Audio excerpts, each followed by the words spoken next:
Welcome back to MythVision Podcast. Ladies and gentlemen, I'm hanging out with Paulogia, Kyle, is it Elander? Yeah, you got it. Elander and Erik from Testify, Erik Manning. Welcome to MythVision, guys. So just to get right into it, I'm not going to play too many games so we can have this conversation and go in. Paul, obviously, you have a YouTube channel, couple different ones. If they don't know who you are, welcome to Planet Earth. Well, I'm usually a cartoon, so the confusion is understandable. That's true. That's true. So Paul has Paulogia, the big channel, 101K subscribers, of course, and he's doing all sorts of really cool cartoon videos. And then he has a live channel that just recently started. So for those of you who don't know, go get True Salvation. Okay, it is there at, I always joke around. It's what I do here at MythVision, so please don't be offended. If your skin is thin, go get some extra skin put on. Paulogia Live is another YouTube channel that he runs, and he is constantly doing live streams. So you can go and harass him with a super chat or two and have a blast diving in with Paul.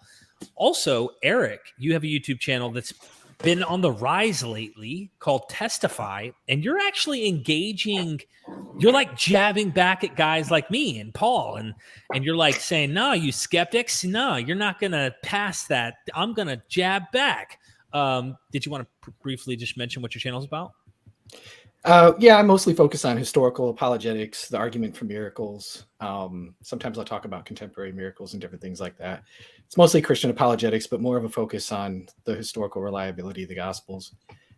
It's probably what most of my videos are about.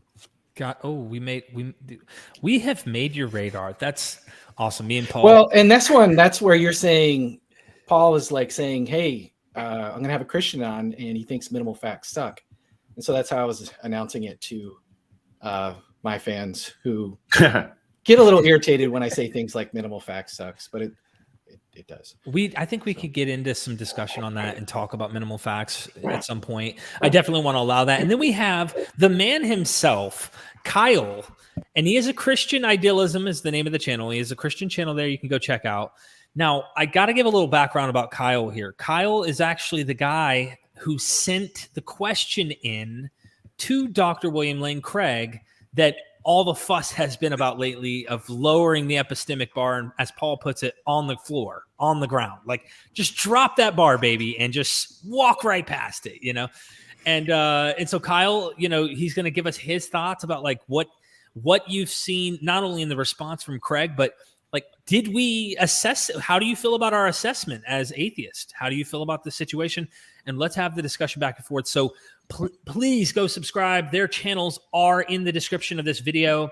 And also, we have the Patreon. Here's a shameless plug. If you want to keep heaven open here at MythVision, please join the Patreon. We have indulgences for every type of heretical or horrible thing you've committed. There's different levels, tiers to this heaven. What kind of mansion do you want? Please help us out. I mean, I am in the process of moving, and I'll be in the West Coast soon. If you have any questions, feel free to super chat your questions. And at some point, we'll take a break, and we will address them. I will let them collect. But I don't want to interrupt in the middle of conversation with these people. So where do we begin? How do we want to start this? Just the clip itself. Play the clip and then let it ride through so everybody hears what was said. Their jaws can drop to the floor, just like the epistemic requirements. And then we can have the discussion. Let's do it. Question. Hello, Dr. Craig. I've enjoyed your ministry and it's helped strengthen my faith over the years, but I have recently been having troubling thoughts in my mind. My trouble is that one of the things about Christianity is that it requires a lot of work to follow. In order to follow Christ, you have to orient your entire life around him. Christianity is not just a set of propositions that one holds, but it's a faith practice, a way of life. With that in mind, wouldn't the smart thing to do is require very high epistemic standards before one decides they will dedicate their life to Christ? If you're going to live for Christ, then wouldn't it be smart to actually meet Jesus Christ in person, or even talk to his mother Mary or an angel? I know you often mention the witness of the Holy Spirit as a way that one can have direct access to God, but I have done meditative prayer and deep meditation for years upon years, and nothing has come up in terms of God speaking to me directly where I know it wasn't just my own imagination. Many of my fellow Christians have had similar concerns on this also. This is perhaps my biggest struggle, and I cannot seem to get it out of my head, as it is causing me to abandon the Christian life because I cannot have high epistemic confidence that Christianity is true. Kyle in the United States. When I first heard the message of the gospel as a non-Christian high school student, that my sins could be forgiven by God, that God loved me, he loved Bill Craig, and that I could come to know him and experience eternal life with God, I thought to myself, and I'm not kidding, I thought, if there is just one chance in a million that this is true, it's worth believing. And so my attitude toward this is just the opposite of Kyle's. Far from raising the bar or the epistemic standard that Christianity must meet to be believed, I lower it. I think that this is a message which is so wonderful, so fantastic, that if there's any evidence that it's true, then it's worth believing in, especially when you compare it to the alternatives like naturalism or atheism or other forms of life.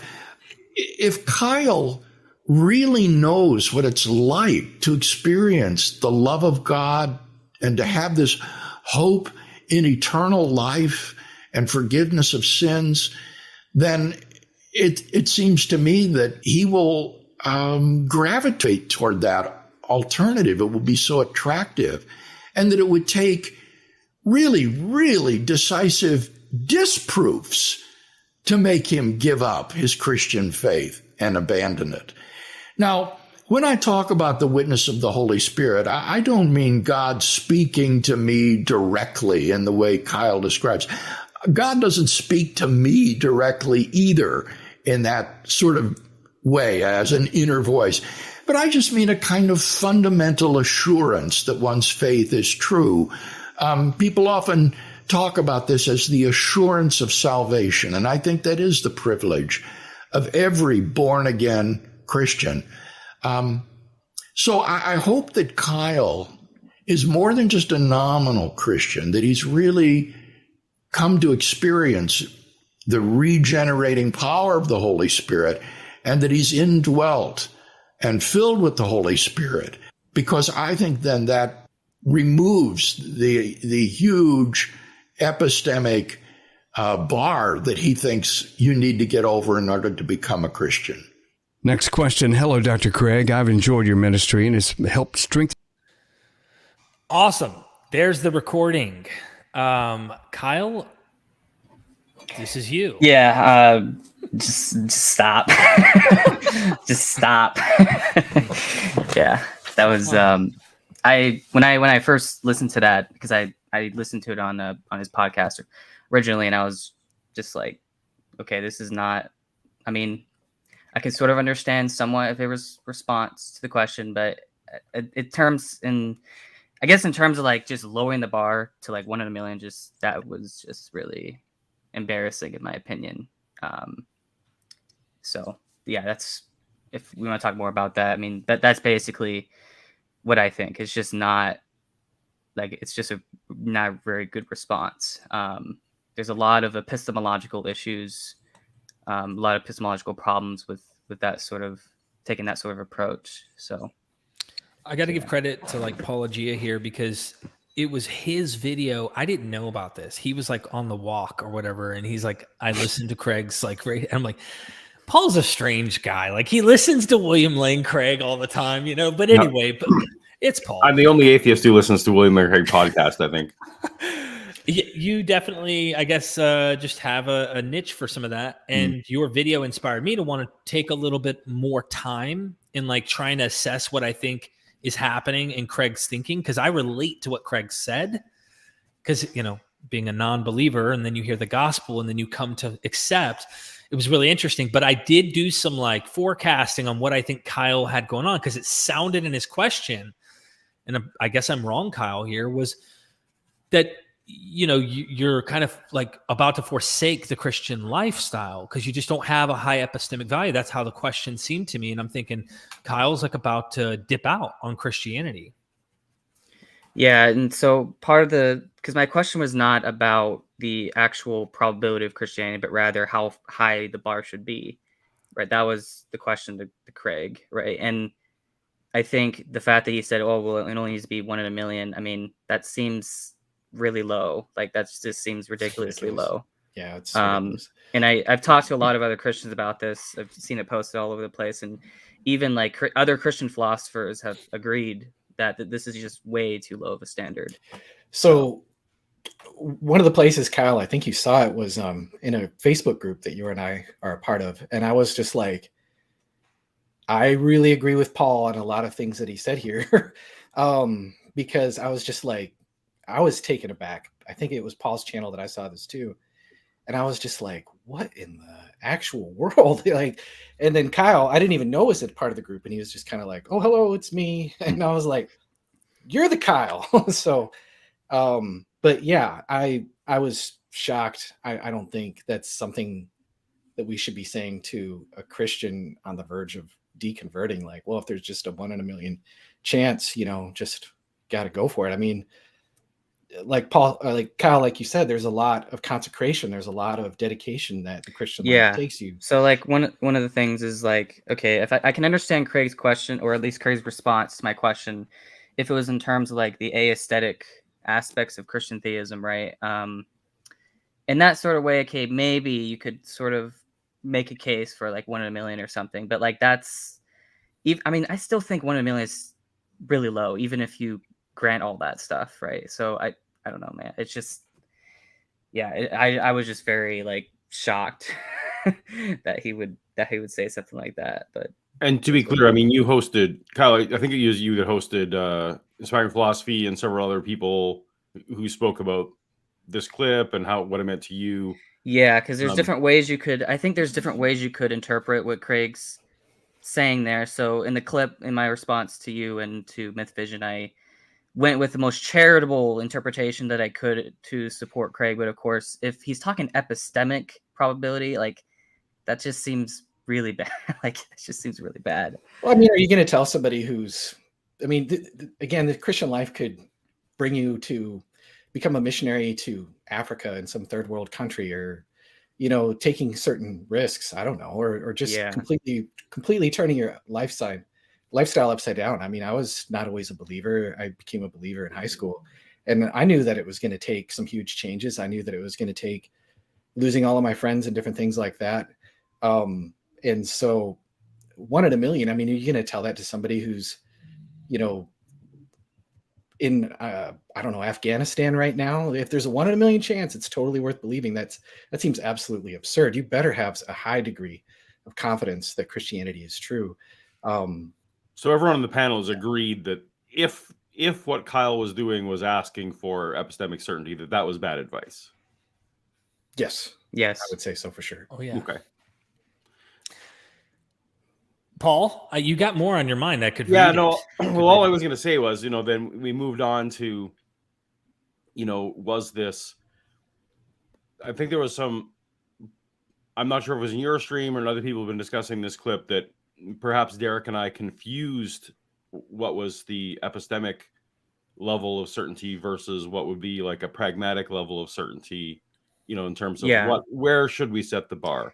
And I just wanted to say, from my point, I do understand that Craig wasn't saying that we should set that he feels like the epistemic certainty is at that 1 in a million level. I think he thinks, I understand that William Lane Craig thinks that it's 99%, but as an outsider, when you're listening to someone talk about their 99%, but also throwing out that 1 in a million is enough, then I think I'm justified in pointing out that the man who's telling me it's 99 may not have a good sense of grasp of the numbers, right? Is that fair? I agree with you, Paul, that that is a fair sort of, because I think maybe what Craig's doing is he's setting a practical bar. So like, even if it is a 1 in a million chance epistemic probability, we're still justified in believing it. Of course, I don't agree with him on that, right? But maybe that's what he was saying. Like, he's not saying that the actual probability is 1 in a million, just that he thinks, again, this is his opinion, even if I don't agree with it, but he thinks that if it is 1 in a million, then it's still worth believing, even if it's like that low. I would like to get Craig on at some point, but I'm trying to understand why Craig would have made the approach he did. And I think, just like I read into your question, that you were kind of at a crisis of faith and you were legitimately needing better evidence or wanting really, really good evidence in order to stay or try to maintain a Christian life, is that he is already assuming you're at the wit's end, ready to deconvert and become a non-believer. So in his mind, he's going out on a limb, I feel, to kind of give you the message, like, if this is true, and this wonderful message I received as a youth, what I'm interpreting as a skeptic on the outside is when I'm a teenager in high school without many critical thinking skills. So I'm not requiring, is that a loud noise? Y'all hearing something? I thought I heard like an airplane Lawnmower or something fly over. That's me. Could be me here too. Okay. Yeah. Suburb area. So yeah. But I'm like hearing Craig pretty much say, like, as a youth who like didn't have all this evidence, and is like, if this is possibly true, like 1 in a million chance, it's worth it. And that is how I felt he was approaching it. Am I wrong? I don't think you're wrong. I mean, I like the idea of progressing to godhood and populating a world of spirit children with my wife for eternity. But I'm not going to become a Mormon. You know what I mean? Right. There might be a 1 in a million chance that Mormonism is true. I think that its chances of Mormonism is being true is really, really low for a lot of different reasons. But just because you like a message, it doesn't mean that you want to lower your epistemic bar on the floor. And just because you don't like a message of atheism, because he feels that it's a hopeless worldview. And I share some agreement with that in some sense. And so, but that doesn't mean that we just have to let the evidential chips fall where they are. I think I've even heard Dr. Craig say things like that. But he definitely didn't say it there. And I think that's what you guys were reacting to, justifiably so, in a lot of different ways. But yeah. Well, he doubled down on it today a little bit in his podcast today, in terms of just, again, reiterating that he thinks naturalism just not necessarily leads to nihilism and depression. And so why would you? Yeah, I wouldn't go that far. Yeah. And again, that's, so I'll probably give me round 2 of this, because I'll be complaining about that again too. Is that you don't pick your worldview. Well, maybe some people, I mean, probably lots of people do pragmatically pick their worldview based on, if it's a 50-50, hey, you go with the one you like. Sure. Yeah. But Right. Yeah, but I feel like the way Derek and I were interpreting this isn't entirely wrong, given in the clip he specifically compared it to naturalism as one that he didn't find tasteful. And then later on, he came around and, in my view, no true Scotsman to Kyle later in the clip, and accused him of perhaps not really having this indwelling spirit when being nominal. So I actually was on board that, okay, maybe Craig is interpreting the question the way Kyle intended until he got to that point. And that's what maybe poisoned it for me from the jump, was that I'd already heard the clip. And I was like, no, he's accusing Kyle of never having really had a rich spiritual life. If he doesn't gravitate toward Christianity as this assurance that he has deep down from the Holy Spirit. Right. So it was like, well, if he had this, assurance of the Holy Spirit, if he has been changed by God, pretty much been converted, then he will gravitate toward that. And it's like all this epistemic language then to like, well, if you're really a Christian, Kyle, you're going to, like, no matter how critical, no matter how many problems you might discover in your own thinking, just remember, you'll come back to Christianity. And that's how it sounds to me. And to be clear for the audience, Kyle, I don't want to put words in your mouth. You consider yourself a professing Christian today and a strong Christian today. It's my understanding. Is that correct? Yes, that is correct. So.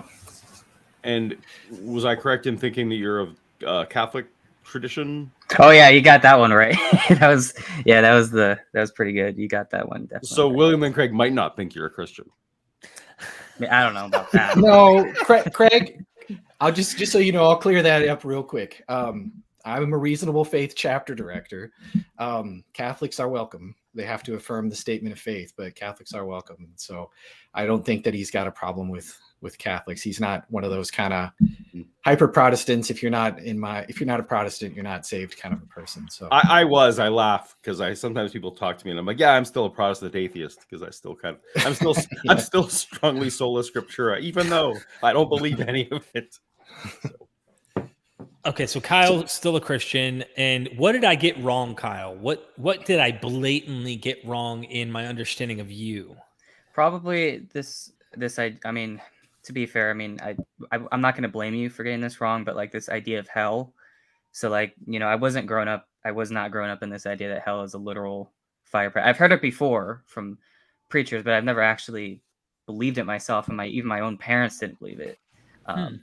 And so I think that whole idea of hell being fire and brimstone, you know, I know you brought that clip up of that comedian. I forgot his name, that comedian guy, but Kinnison. Yeah, God's gonna burn you and torture you and kill you and smash you and boil you and rip you apart, but he loves you. Yeah, that clip. So I think I was not growing up in that environment where I was told that, and like, if you don't believe this, you know, you're gonna go to this place or whatever. Because I don't view hell that way. So how do you view hell? So I do understand. So first of all, I think the most important thing to point out is nobody's gonna go to hell for lack of information. Right, which I think that alone would really rule out a lot of these, I would say, immoral versions of hell. But more specifically, I think hell is not a physical place. I think it's a state of mind that we're in, right? And I can get more into that later if you want, if we can discuss that. But yeah, that was, I mean, I can understand your criticism. Like, okay, given this specific view of hell, like you're going to go to hell because you didn't know Jesus or whatever. Okay, I agree. Like that is immoral. That is an immoral version of hell, right? But I don't think, I mean, most Christian theologians don't think that's what hell is, right? If that, let's just say, like, all right, we're getting into the conversation here. Now we're starting to like have our own conversation. This is good. Erik, do you think hell's a literal place? Sort of. I mean, I think it's more of like, I don't think it's like literal fire and brimstone, or anything else like that. I think it's more of like a place of conscious suffering. To put all my cards on the table, I go back and forth from believing in an eternal conscious torment in like a figurative kind of sense, sort of like C.S. Lewis in his Great Divorce type of book. And I also go back and forth to being an annihilationist.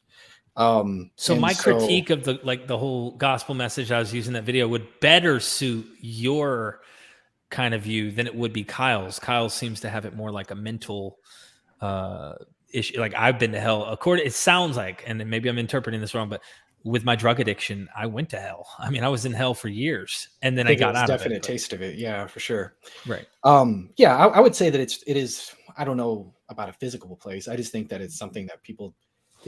I'm pretty traditionalist. I'll put it that way, but just not fundamentalist to where you see like there's a fundamentalist Baptist King James only church nearby my house, and they have pictures of angels literally throwing people into a fiery chasm, and with the scripture verse underneath of it. I'm like, oh, that's nice.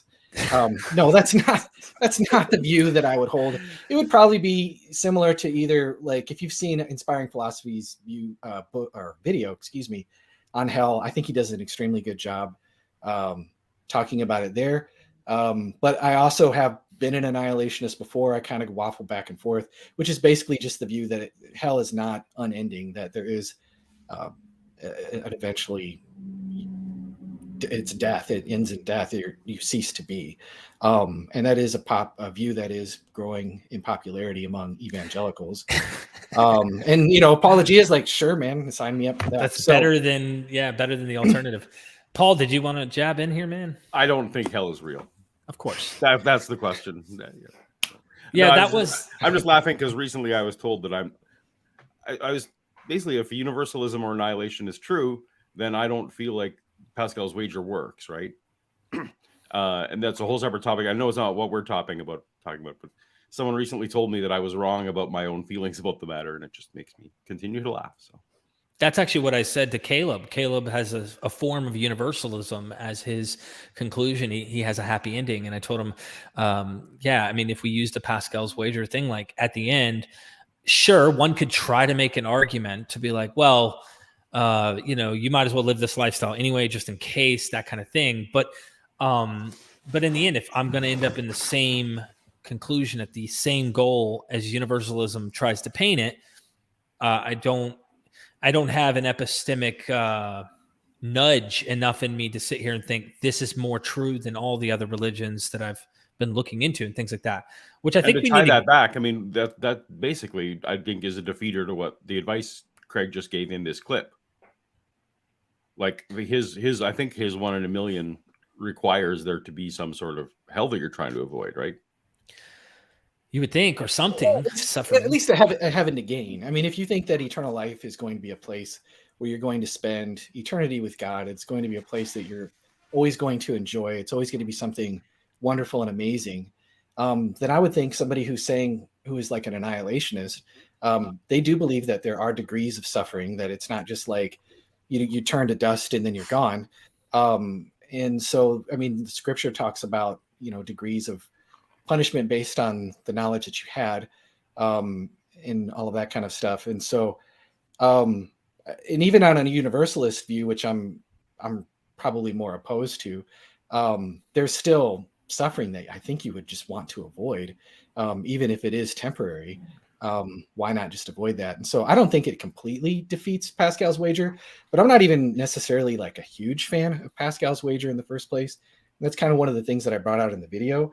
I think that if there is some evidence that you can't just dismiss Christianity, then you owe it to yourself to really deeply look into it, and spend time hearing the arguments for and against it, and just be cautious with how you approach the topic, and just trying to know as much as you could possibly know and make your decision from there.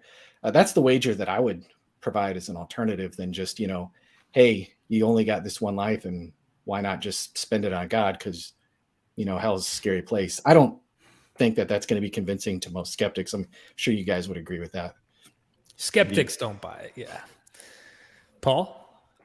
My mind was going all over the place, and I don't want to take over your show. I love the creativity and the spontaneousness. So if you have something, I was going to ask, and I'll throw it out there. And if you have something better, then go with it. No, you do it. Kyle says that, we all agree that William Lane Craig really did sound a little bit over the top with like lower the bar. Okay. Kyle's a Christian.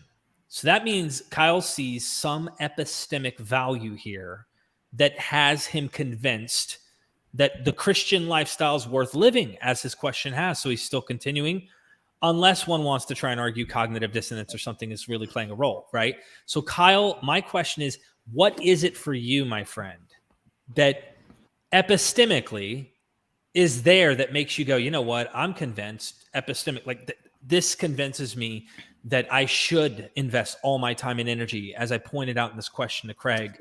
Like, why do you still want to maintain the Christian life? Is there evidence in your life? Is there something that you're convinced by?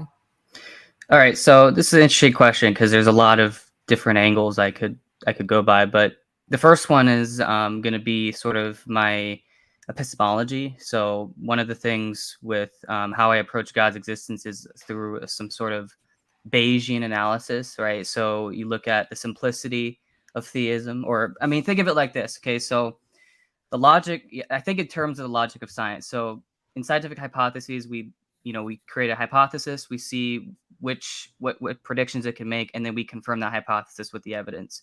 I think the same sort of thing can be done for philosophy as well, and particularly I think for theism, right?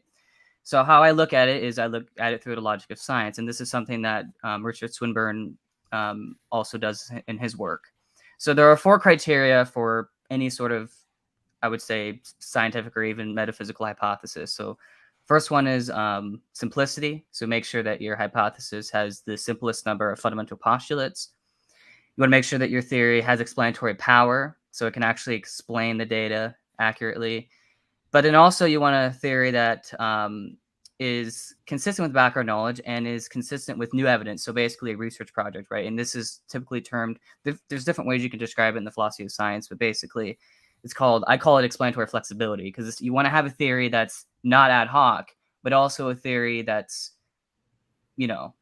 not too restricted, right? So you want to make sure that your hypothesis is sort of between an ad hoc hypothesis and a hypothesis that just can't make any sort of we can't learn any new information. And then finally, the fourth. I'm confused. Are you talking about predictive power there, or is that something different? It has to do more specifically. So flexibility has to do with a research project, right? So you want to make sure that your hypothesis is not too flexible, but also is not, I call it ideal flexibility, basically, because a too flexible hypothesis is a hypothesis that's ad hoc, basically, where any sort of data point, any sort of contradictory evidence, you can account for it because there's always something you can add to the hypothesis, right? And then the other sort of extreme of that is a hypothesis where we can't learn any new information, right? And so on that sort of view, on that sort of hypothesis, there's nothing that you could in principle show this hypothesis to really predict, right? So is this in the family of falsifiability then? Yeah, it is basically falsifiability. Okay. Although the reason why I don't use the term falsifiability is because most scientific hypotheses are not falsifiable in the strong sense as Karl Popper would describe it, but I think we can reinterpret falsifiability in this sort of way. Okay, no, right? that's fair. I thanks for helping me out there. Yeah. And then, of course, the fourth criteria is just make sure that your hypothesis is rationally coherent, so it doesn't have any internal contradictions. Make sure it doesn't entail any absurdities, stuff like that. So these four criteria are basically what we use in science, right? When we build a scientific theory, we postulate. As Swinburne says, we would postulate something that's unobservable to explain what is observable, right? And I think we could do the same thing for theism, where we postulate God, which is, of course, an unobservable entity, to explain the type of world that we live in, right? And the way that at least the way that I sort of look at it, because I know Swinburne has a lot of stuff to say on this, but the way that I look at it is, if we look at God in terms of value, so there's sort of three domains of value. There's the moral, then the aesthetic, and the elethic, right? I can explain that more later if you want. Basically, how I look at it is, from theism, you can predict, okay, there's going to be moral agents, given that God is a moral agent. You can predict if God is beautiful, right? So if God is the beautiful, the truth, the good, and the beautiful, and if beauty is a good thing, then God would create a beautiful universe, right? Now, again, this is just very, very. I know you guys are probably not going to. There's a lot I could say on this, but that's how I look at it. And then, so from there I get theism, right? And then now how do I get to Christian theism specifically? Well, there's different ways. Again, there's different ways you can cash this out. But one way that I sort of recently have adopted is you can derive Christian theism from the axiology of theism itself. So you look at what are the intentions, or what are the things that God values, or that I would say are objective values. And then we can sort of then make a reasonable inference that God would become incarnate. And there's a few reasons for that Swinburne also gives. I have my own sort of reasons as well. But yeah, I mean, again, that's just before I look at the historical evidence, that's the background that I'm using when it comes. And then, of course, when you get to the resurrection, then that's where you can make, I think, a reasonable inference that Jesus did rise from the dead, right? I think if you bring in the background knowledge, so you raise the priors essentially at the resurrection, so you bypass Hume's miracle, Hume's objections on that, then you could, I think, reasonably infer that Christianity is true from that. So, yeah. I know Paul's got that all right, my turn. Yeah. No, it's not my turn. I was more just, I was acknowledging that, yes, if you bypass objections, then you can get straight to your point. You absolutely can get to any point if you bypass which. I appreciate you. I think the spirit of the question was, we were here to learn what your epistemology was. And so, and so another thing I want to mention here is that notice how this is different from Craig, right? So what Craig's going to want to do is just present a bunch of these argument premises. I don't think that really works. And one of the reasons why is what I would agree with Graham Oppie on this, which is basically that any argument you present, right, if someone else has a different web of beliefs, there's always a way you could poke holes in the arguments, essentially. right? So I think one way to look at this is through like webs of belief. So you have a certain web of belief, and if someone presents an argument to you, like let's say it's the Kalam or something, well, I think atheists are rational to object to that argument based on the prior beliefs that they have, right? And so then they can reasonably, I think, argue that the Kalam doesn't work from that sort of perspective, right? And by the way, I don't think the Kalam works, so I'm not trying to, but yeah. I hope that makes sense. I hope that if you have any questions, clarifications on that, just the way that I look at it is more, I try to look at the whole picture. I don't like, try to focus on too much individual points, if that makes sense. But yeah. Paul, how would you set up, how would you want to phrase your response to something like this? I mean, well, I guess my response would largely be that my epistemology is vastly different. And sorry, you can hear my dog licking up water in the background because it's very, very hot here. Part of me is obviously the idea that is, and you talk about this a little bit in your video. Like I talked about naturalism and my case for naturalism being Occam's razor in terms of, well, we have a natural world, and I don't see anything that isn't that needs to be explained outside of nature. Therefore, via Occam's razor, I am reasonably justified in not holding to anything supernatural. If you, again, just epistemologically, if you grant all, that's where my mindset is at, that is a rational thing to think, right? That naturalism is reasonable if I don't see anything outside of it. I do. You outlaid in yours so that, that you, it sounds like there are probably things that you think are not explainable within the natural realm. So the way that I look at it, I don't actually look at theism in terms of naturalism and supernaturalism. I think those are not the right way to look at it. I view it in terms of axiology. So basically there's three sort of grand theories that any worldview is going to be. So the first one is indifference, right? And typically this is where Paul Draper brings in the hypothesis of indifference, where fundamental reality is just fundamentally indifferent to any sort of value whatsoever, right? I would say that that's a value neutral theory, right?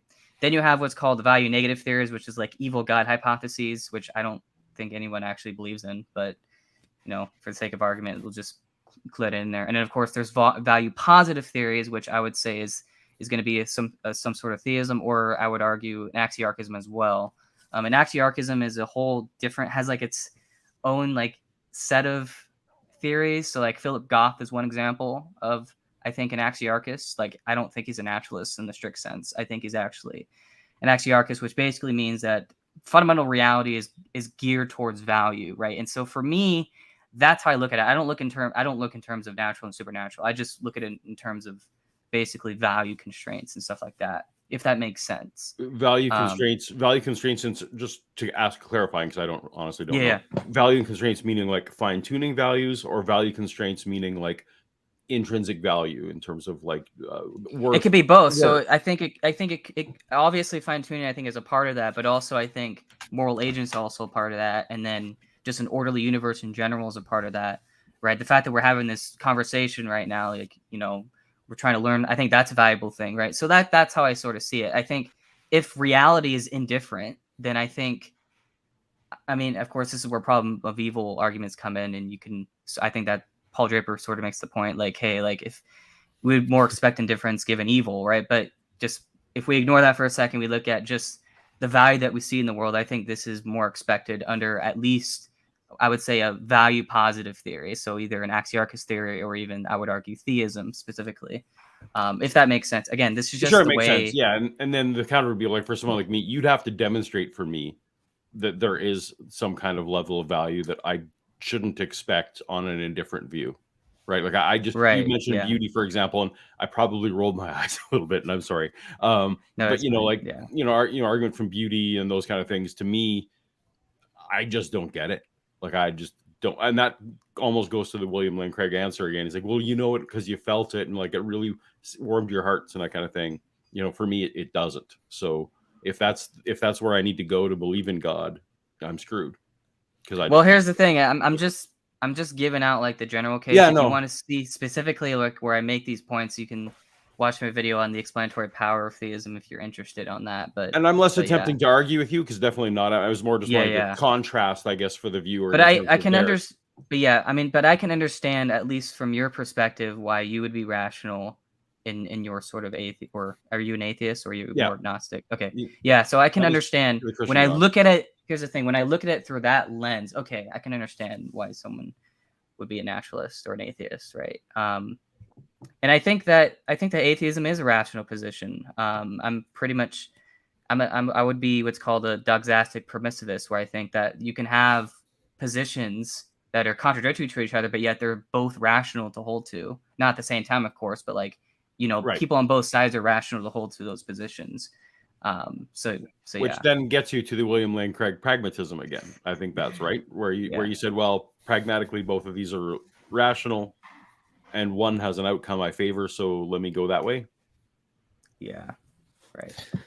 Okay, so I'm going to take a super chat here. People get super chat questions, of course, and then I want to get into the New Testament and let people see how both of us, meaning split the screen here, and like how me and Paul are looking at this, because we have a list of scholars, of course, we would pull out and say, hey, and then you guys would have a list of scholars that you would pull out and say, hey, and we both have different perceptions. So this isn't a debate.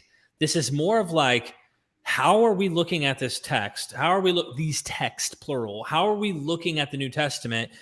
And it kind of gets into the epistemology question of like, why is this convincing to you guys, but it's not convincing to us? So real quick, Sages in Pages. Did Paulogia pull the rug out from under William Lane Craig's whole career? I definitely gotta review one of Craig's books in my channel. Time will tell. I don't think it's gonna. And to be fair, William Lane Craig and other Christians have observed that this is not like a new position for William Lane Craig. He's talked about the role of the Holy Spirit in his own conversion before, many times, but I don't think he's ever expressed it this disturbingly before, shall we say.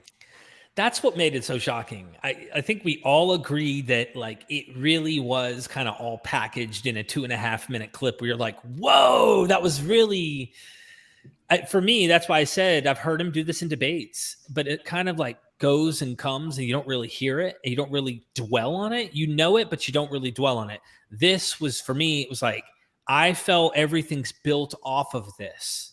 That's how I felt. When I heard this, it's like, this sounds like William Lane Craig's entire world is, I'm not saying he didn't discover things that kind of somehow in his research adds to his, like, that experience. I'm validating that experience that I had, but it's basically the foundation. I was a young kid, and when I heard that God loved Bill Craig, and it was like, he really wanted you to see the message is what got him. That's what I felt. But Sages in Pages, thank you so much for the support. I really appreciate the love. By the way, we have Shannon Q in the chat, and many other people who are here, and they're showing us some love. So go show them some love. Say hey to them in the chat. Caleb Jackson, Christians should try to use more modern miracle claims besides just the resurrection to bolster their case, especially ones with medic documentation.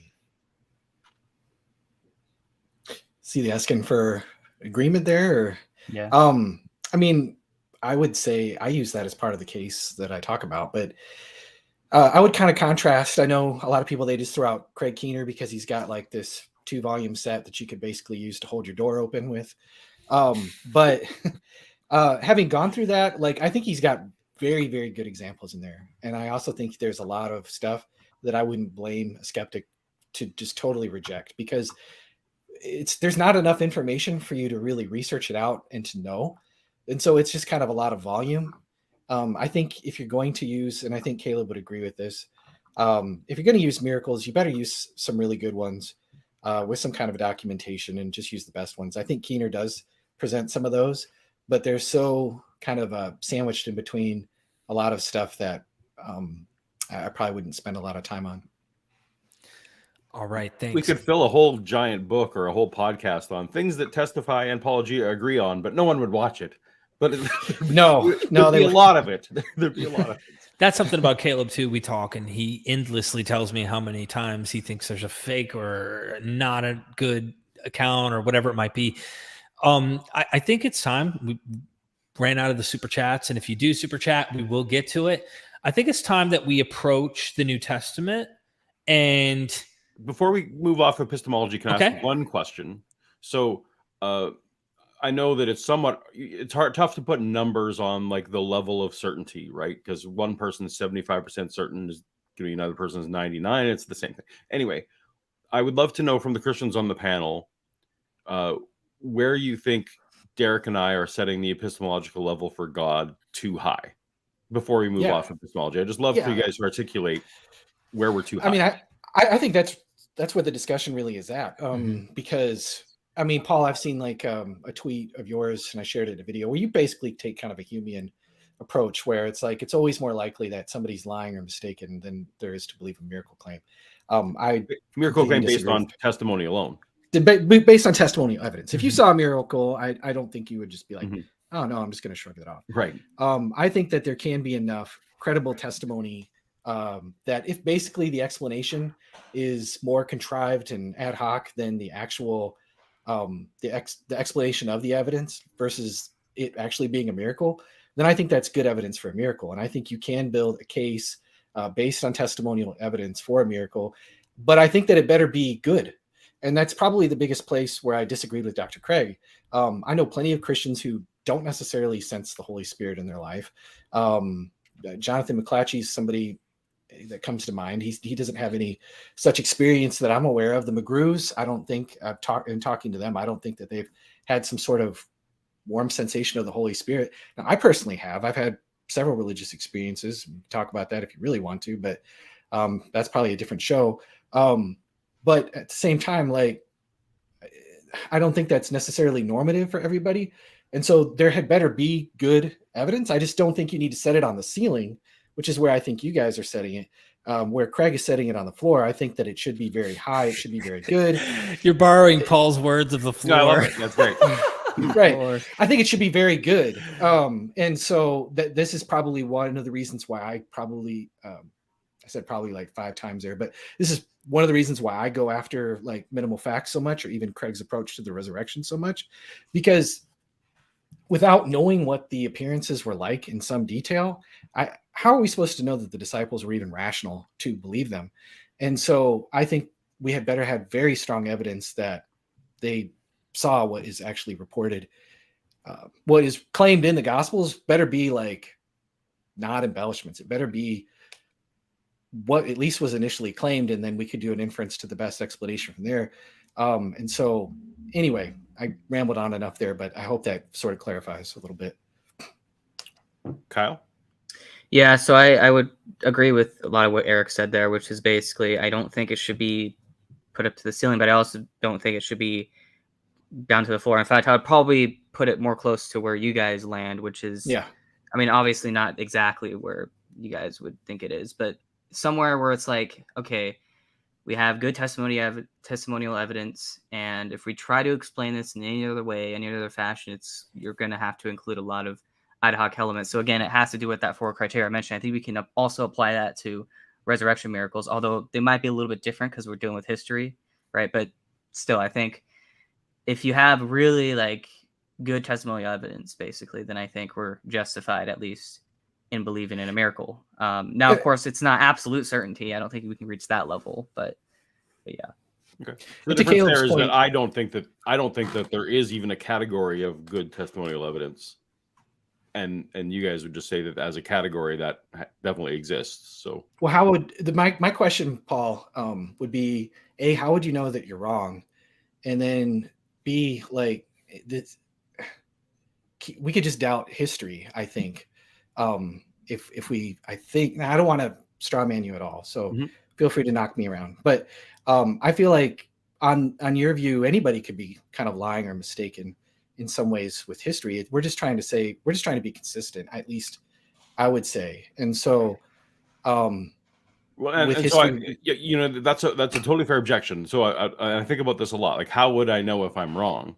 And I think there's certainly a category in there of I wouldn't. I like when it comes, and again, like let's not include all of history in this because the Humean injection is specifically about can a miracle claim ever be more likely than mistaken or lying? Sure. Right. So when it comes to a miracle claim based entirely on testimony, yeah, I would, based on the epistemology that I currently adopt, I could never know that I'm wrong about that. And that's where it's kind of, for me, then it goes into divine hiddenness arguments and those kind of things. Like, is that all that God has in his toolbox? Right. Right. I think it would kind of go back to Caleb's point where there could be evidence for modern miracles. I think if you're seeking, there's a possibility that you could have an experience or something like that. I think when we have like sufficient evidence, then we should be able to change our mind. And it just goes back to really digging in to the evidence a little bit more. But, right, but I think that you should. But to elucidate the difference, like for me, you talk about sufficient evidence as if there is a category of testimony evidence that somehow does that. And for me, it'll always just be testimony evidence plus something for me to get there, right? Like it'll always have to be. Okay. And you keep saying, oh, well, yeah, you could add this and you could add that. And I'm like, yeah, give me that. I love it. Please give me that thing to add on. That would be cool. So yeah, I'm not saying that you shouldn't require more evidence to believe a miracle. It just seems like lying and mistaken are always on the table. Yeah, well, see, that's where I think or not even lying. I would say if the category of mistaken is broadened, not like, oh, I just made a mistake. Like humans, this is something that Paul and Shannon have covered quite a bit in previous episodes where they talk about the brain and post-mortem experiences of people. Naturally, this is something that happens in our relationships with people. In fact, it's the most documented situation that happens is people who are attached to loved ones. When they die, they experience hearing them or they think they saw them. And then like the least common situation is like they physically touched them or something like that. But the point is like, we know we have this phenomena that's tested, and they would say this is something that is in the brain. This is something that humans are experiencing with these loved ones. Now, I'll give you an analogy to paint where I know you wouldn't follow me on this. You would be with me. I mean, like we would say amen together. There's a psychologist who says that schizophrenics aren't really schizophrenic. Those voices that they hear in their head are actual demons or spirits or whatnot. And they encourage their patients to stop taking their medication because, well, can you falsify the voices in their head aren't demons or spirits? No, you can't. But you can test and show why physiologically and scientifically the human anatomy does these things. And so when we approach these kind of conversations about what happened and we approach the testimony that we find in these 27 New Testament books, and of course there's other books too, but they just don't find their way in the canon, and that's a whole different discussion, is to like, when we're approaching it, the way I looked at it was it looks visionary.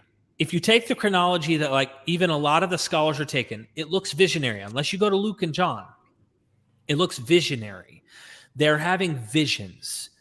And I'm granting that that's true. I think that Paul, because he's our only firsthand, this is where we would disagree as well. Like, I don't think the Gospels are eyewitness testimony at all. And this is where we would like split down the middle, and like probably Kyle and Erik and me and Paul would be like looking at each other going, no.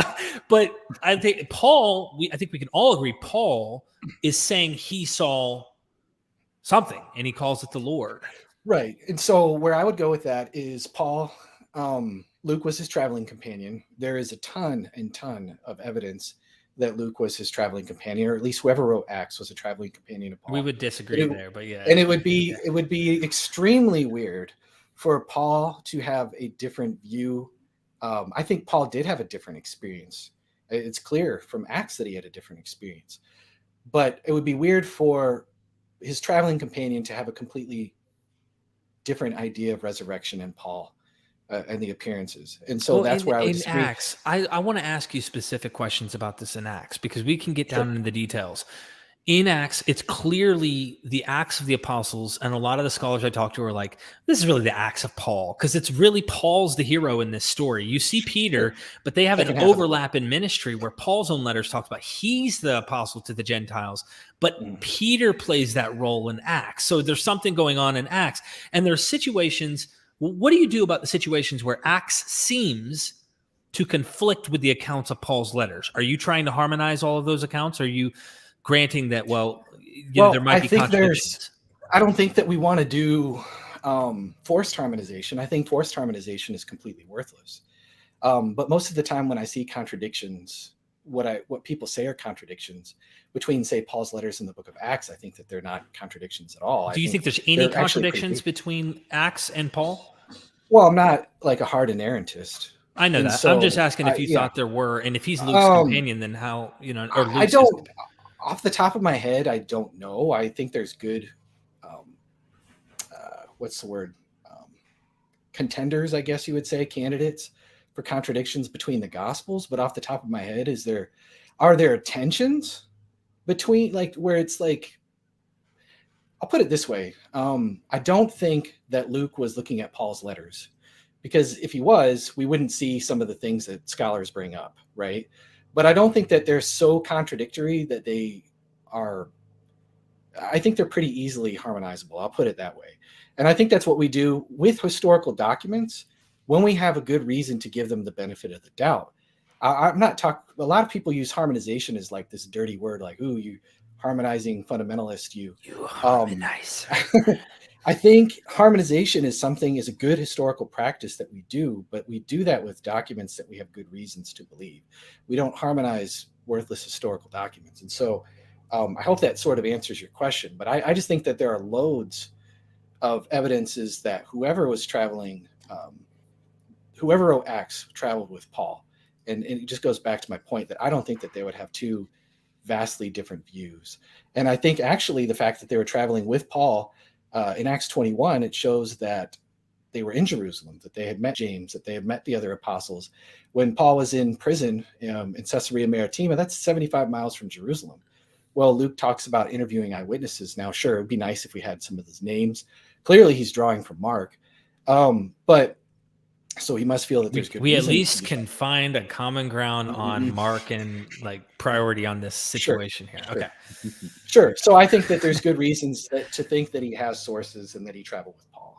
Just my long rambling answer there. Paul, I thought about you in this, and Kyle's just sitting back letting Erik do the talk, because me and Erik probably do the big theological, like really deep dive. See, you guys are philosophical, and Paul does get into text, but like it's like Kyle and Paul are diagonally the philosophical minded guys, and me and Erik probably get lost in like all these theological treatises. I'm actually curious whether Kyle thinks that, like, are you a sola scriptura guy? Like, or what value do you put on the New Testament? I'm Catholic. I have to reject that. Yeah. So for you, like all this, like there could be a 1,000 problems in the New Testament, and you're like, well, that doesn't matter because tradition covers over it, right?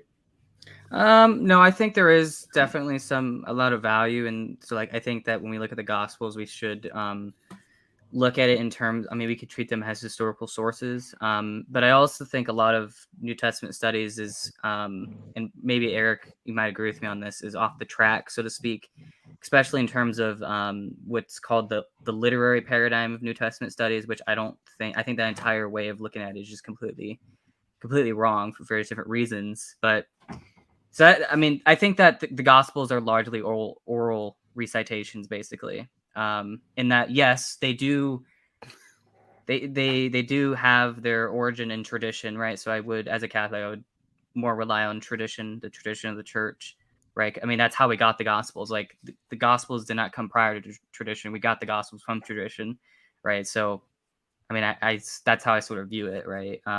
If that makes sense. We agree. Yeah.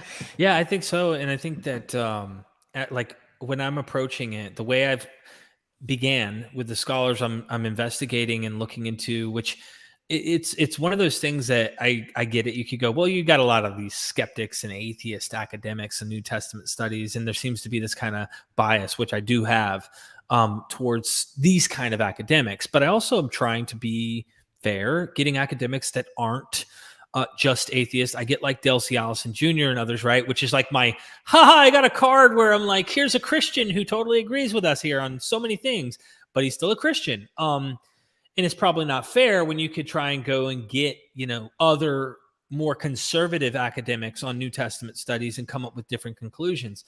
And that's why, like, as we even embarked this conversation, you and I, to Erik, on Luke, and is he really a traveling companion? Like, there's a lot of assumptions we hope are the case when we're making our arguments in either direction, or we think might make better sense and stuff like that. And is all of this sufficient? Is the New Testament really sufficient for giving us strong enough epistemological, what would be the oomph to take the leap and believe in Christianity? Do you find that reading this literature is enough to believe in the claims that are in this literature? And then when we read other literature, like Suetonius, when he talks about Caesar Augustus and the portents, or we read about any other demigod, Apollonius Satiana, whatever it might be, I mean, like, you see why we skeptics are at the point where it's like, hey, I don't think Apollonius did that. I don't believe that Jesus. Well, Apollonius was written 100 years after the fact. And it was also written by somebody who was the miracle reports were from far, far away. So I think there's some pretty big differences there. I would say that the New Testament writers were close up to the facts. I think they were scrupulous, habitually truthful. I think that they're highly reliable. Sounds like you're quoting a creed. No, I'm just kidding. Yeah, I think that they're not trying. Well, I'm not trying to sound really rehearsed. I've just said this a million times. Just because you read scripts in your videos and you have to say it again. Oh yeah, no, we get it. Paul can probably relate to. I don't think that they were trying to purposefully embellish things. I think that they were highly successful, reliable reporters. I would put them in, and this is where people are going to wig out in the chat or call me a fundy or something, but I think they're more reliable than like a Josephus or something like that. You're funny. Yeah. So because I think there's sometimes you look at Josephus and it looks like he's straight up lying. But so anyways, so like I think that if you were gonna flying man me, like if I was on Pine Creek and it'd be like, if I take all these documents away, then I add them one by one, you know. I would say that if I had John, Luke, Acts, the Old Testament, and I guess, you know, some of the letters of Paul, then yeah, I would think that should be sufficient enough for one to believe. I think human beings are complicated psychological creatures, and so I don't think that it's totally irrational to want to see God move in your life in a direct kind of sense that would maybe like push you over the edge. But you know, that's I don't think most humans are built with that kind of skeptical tools to be cautious into believing. In fact, when we talked earlier, I don't know why this kept going through my head when Paul and Kyle and you were going back and forth in this philosophical stuff. And I'm thinking, when in history did Christians then begin to need to make these kind of arguments to build up their belief in this Christian faith? I doubt early church fathers were like, well, I'm going to start with these particular philosophical traits and then come to, this is how I know Jesus is true. I don't know if they needed all of that. Anyway, Ignatius was a big Bayes theory guy. No. Well, no, I don't know if I would say that. I mean, if you look at some of the history, I mean, it's like Aquinas and different things. I know that's a lot sooner. That's later. Yeah, that's later. But I think that they were handed down traditions through people very early and had good reasons to accept them. I don't know. I think it was the practice for people to believe in stuff like this. Like when you hear if someone speaks about, let's say there were little mystery cults of Dionysus or Athena or Zeus or something, and they're passing this. I don't think people started with, I'm not buying that. I think people were accepting these things. And that's why when Paul talks to the Galatians and whatnot, when he's talking to these other churches, they're not like Thomas. Like, I need to see and I need to touch. They believe. What made them believe? I'm not so sure about that because, I mean, if you look at just even Corinthians, he's referring to miracles that are happening within the church. If you look at Galatians, he talks about you believing on the sense of things that you saw. Paul talks to the Romans about, and they're speaking in tongues like a modern day charismatic church. I mean, there's like, I'm a modern day charismatic. Well, you know, I mean, I was non-denominational. I spoke in tongues. We laid on hands. We cast out demons. We did all of that stuff. And when I was in the church, I thought I was seeing real miracles, real things happening. So I think that they're definitely seeing that. I'm just saying they're not having to see the risen Jesus himself in order to believe he rose from the dead. I think there are other phenomena at stake that make them come to this conclusion. Sure, but I mean, I think if you look at church history, a lot of the conversions that were very early were, and Caleb would probably be the guy, that there were miracles that were part of why people were converting in the very early stages of the church. You see it in some of the early church fathers. I'm drawing blanks on names. I'm not just, trying to BS my way through this, but I can give you references to where that did play a role. I know, I want to say it was Irenaeus that talks about some of the miracles that were happening. Augustine definitely talks about miracles that were happening, and he was actually a cessationist for a period of time. It's driving me crazy. I can't think of the first century, late first century, second century guy. So I think miracles were something that played a role. And I think that's still something that's happening today, even in other countries and different things like that. I think people are still converting on the basis of miracles. But anyways, I don't think that this is just something, I don't want to say that this is just something that happened in a book 2,000 years ago and doesn't continue to happen today. Epistemologically, so I just want to see if I'm correct on this. So Erik, you just said that if we had, John, Luke, Acts, essentially that would be, and the letters from Paul, you think that's good enough. Kyle, am I correct in thinking, and you just described those books as basically codification of oral traditions.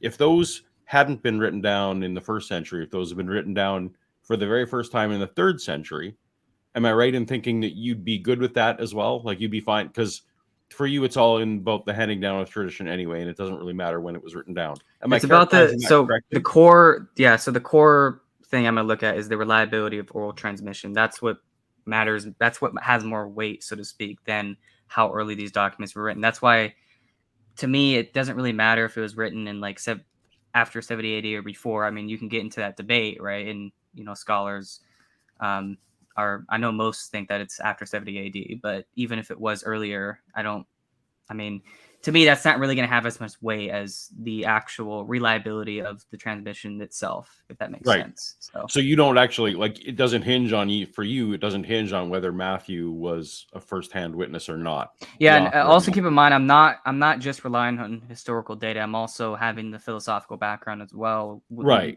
you look into this. Right. Yeah. So I would take a very Swinburnian way, right, where basically I think the priors are going to be higher than what you and Derek would set it at, if that makes sense. Cool. I just wanted to again, I like to, this is fascinating for me because I was never the kind of Christian you are, right? I was the kind of Christian Erik is. Yeah. And so that's always fascinating to me, that Erik is coming in with his cases entirely on these things are eyewitness testimony, and Kyle says that doesn't matter. Well, I do keep in mind. I do think that the oral recitations do have to go back to eyewitnesses. Right. So I think that if they were eyewitnesses, that would be problematic. But you just don't care one way or the other if the person who held the pen was that eyewitness. Yeah, but if they're writing. What'd you say there, Peter? Okay. Okay. So what'd you say, Paul? Yeah, I think there could be scribes and stuff like that. I mean, I don't really have a problem with that sort of idea. So. Yeah. Okay, I got some super chats. Let's bang out the audience, get some questions in. David Bennett says, "What is your probability for God?" You just brought up Swinburne, so let's get the panel to give their ideas here. I guess Swinburne AFAI never arrives at a probability. Correct? I don't think Swinburne treats bays fairly. I would probably put it in the 90s. Probably, I don't know. I don't have an exact number, but somewhere between 91% and 99%, somewhere in there. It's really hard to actually put an actual number. I could probably do, a range, but not an actual number. I guess I could put an actual number if I would probably put it 94, 95%. And the last 5%, so what makes me doubt God's existence would be the probable evil or divine. I think divine hiddenness actually has more weight, given my theodicy on the probable evil, but yeah. So, Kyle, let me ask you this. This is an interesting one because your question, I interpreted it as here's a guy literally walking out of the door of Christianity. That had no bearing on your theism. That's purely Christianity that you were having your question about, right? Yes, that is correct. Okay. I just figured I'd ask that. Did you want to make a comment, guys, on the probability of God in your view? I want to know what Erik's is. Mine? Yeah. I put it pretty high. I'd say like 99 point. Yeah, I'd put it pretty high. But I've also the historical evidence helps me. I think that it's very high. I think you can get a very hefty base factor for the argument for the resurrection. You can look at Tim and Lydia McGrew's chapter in the Blackwell Companion of Natural Theology and all the work that they've done. I think that you can get to a very high probability just with that. And then I, like Bill Craig, I do have that warm feeling. No, I'm kind of joking around, but no, I have had several religious experiences, particularly with, I would say, like what I would call like an epistemic tie down, where I don't think that it was just my head, to where I've had like a life-saving kind of thing where it was like a sense of do this, and I narrowly missed something terrible, and other experiences similar to that involving my family.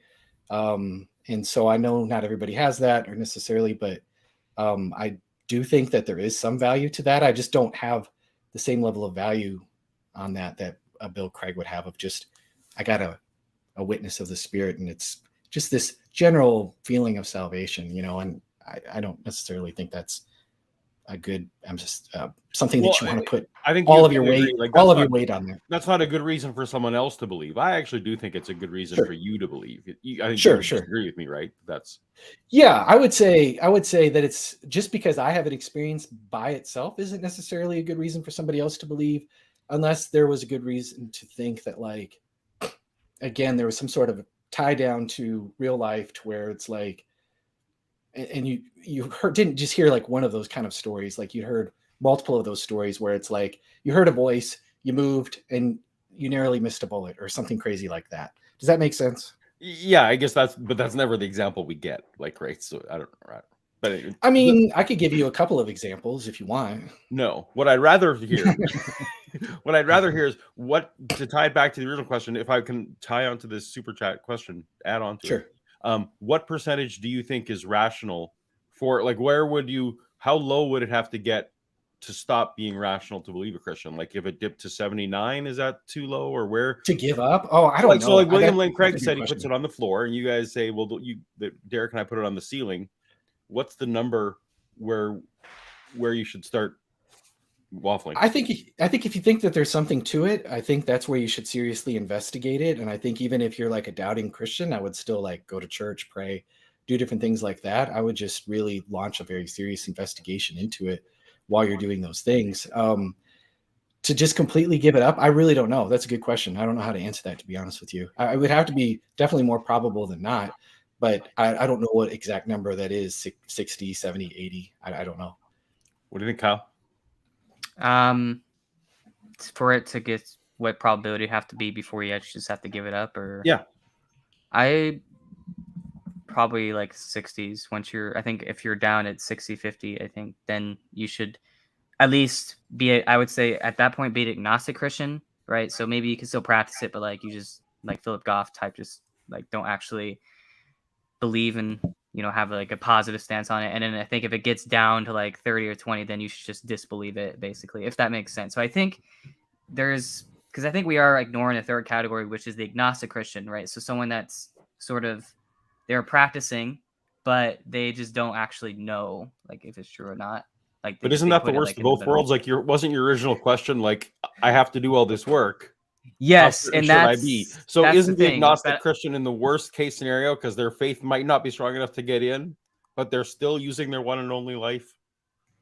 Yeah, I would say, yeah, and that's why, at least for me, I probably wouldn't be an agnostic Christian. Okay.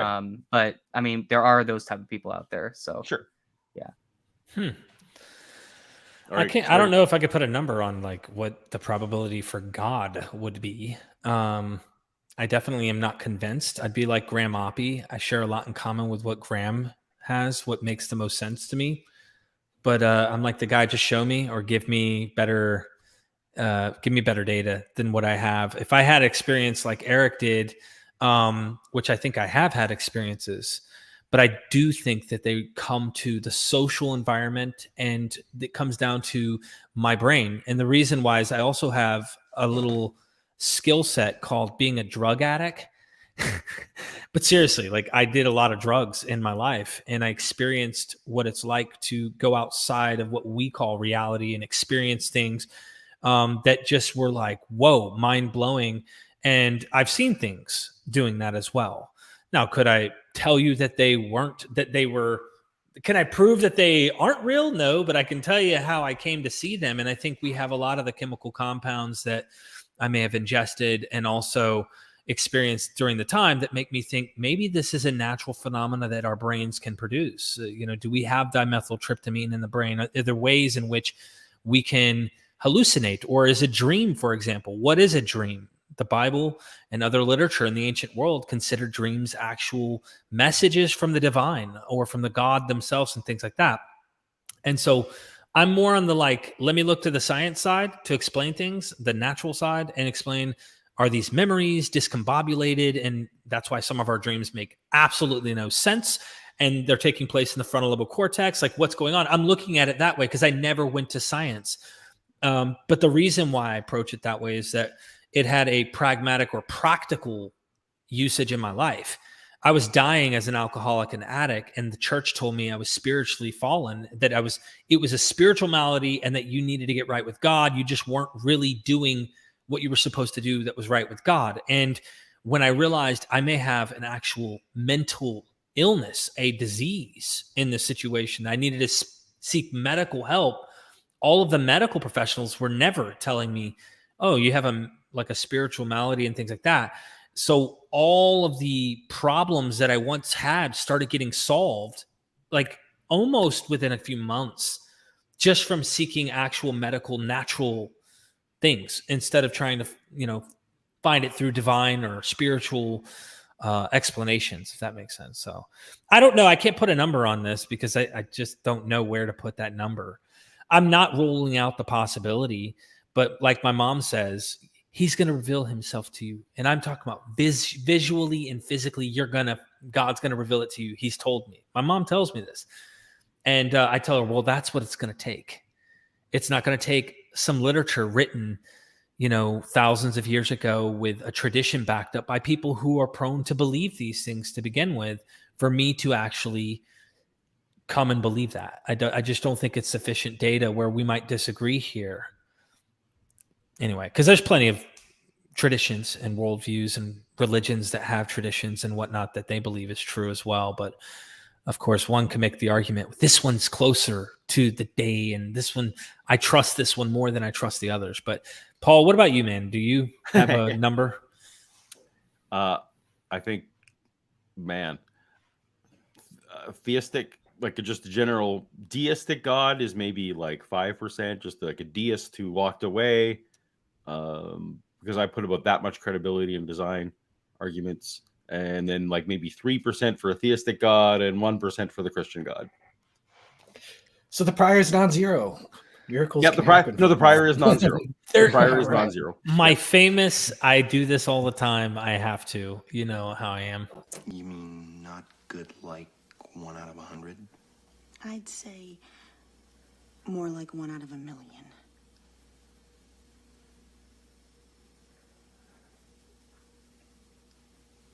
So you're telling me there's a chance? Yeah!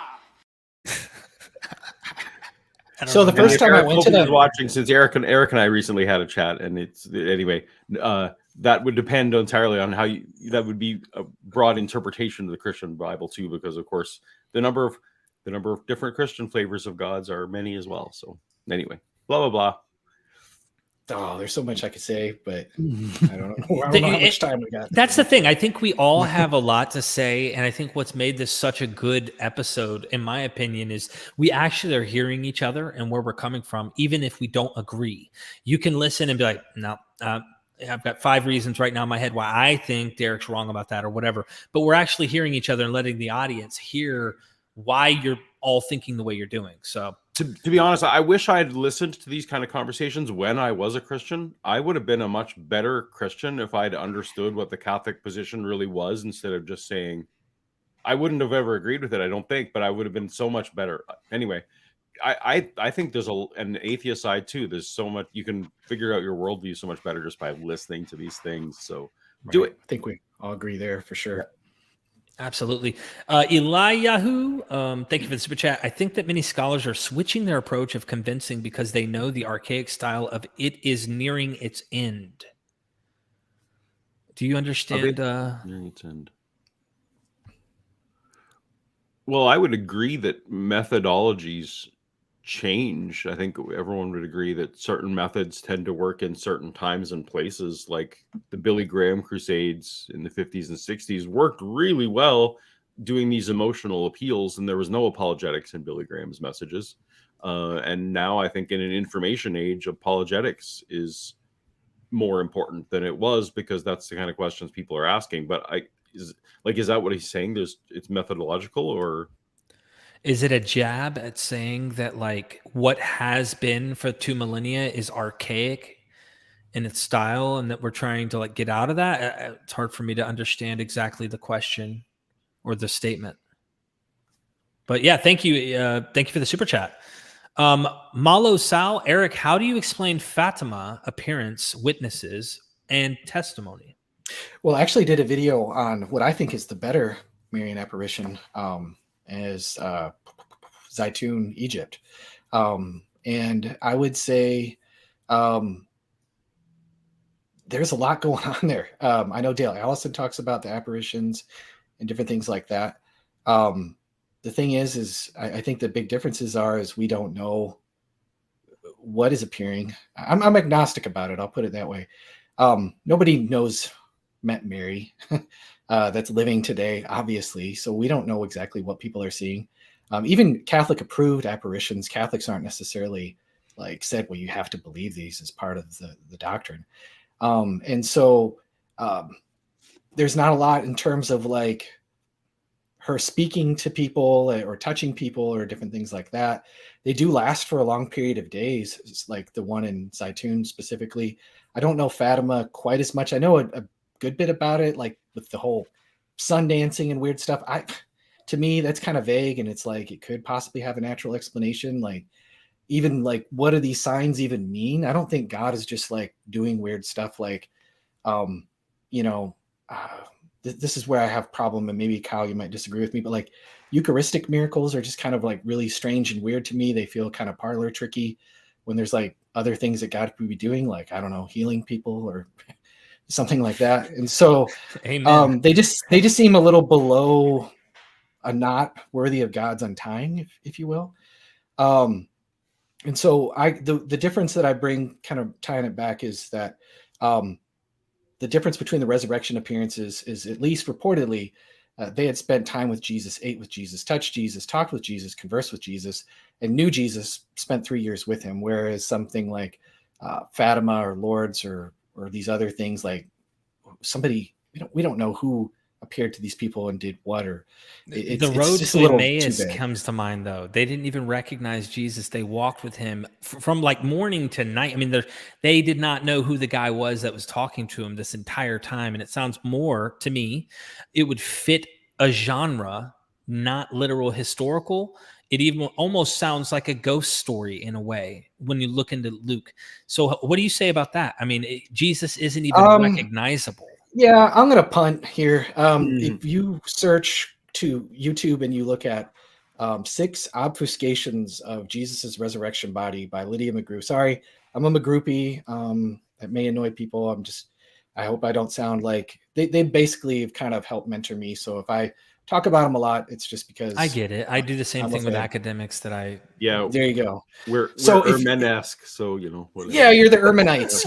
We got the Ehrmanites versus the McGroupies. We'll just start like snapping our fingers, like the McDowellinians. Yeah, we've got all these different people. Yeah. So she's got a video, 6 obfuscations about Jesus' resurrection body, and I would just refer you to that.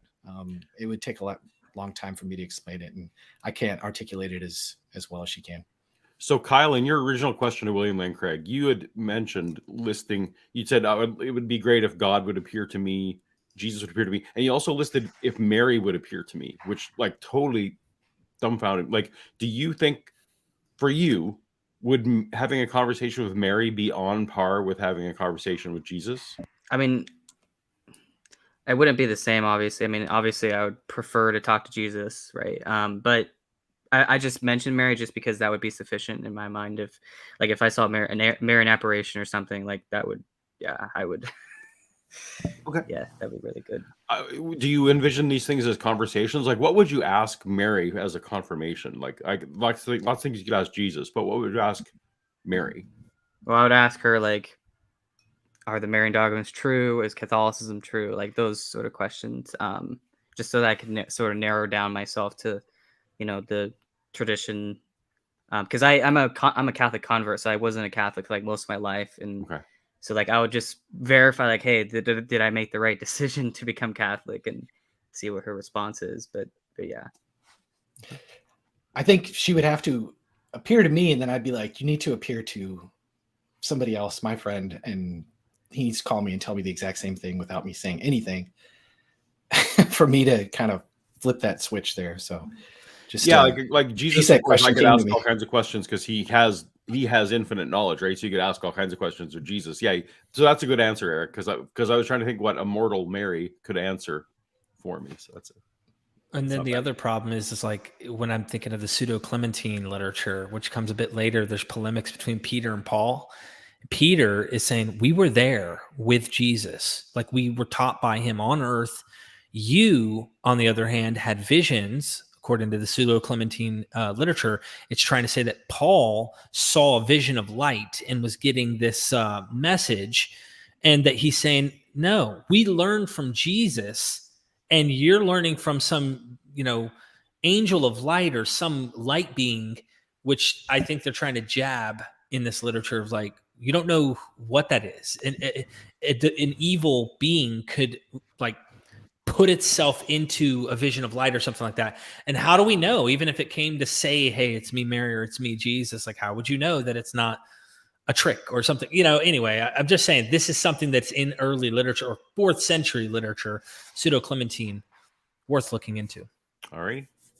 Rob Atheist Scriptures IG, by what epistemological criteria is Christianity more likely than, say, Islam or Hinduism? Don't we have to make similar assumptions on similar evidence, testimony and scripture of miracles, etc.?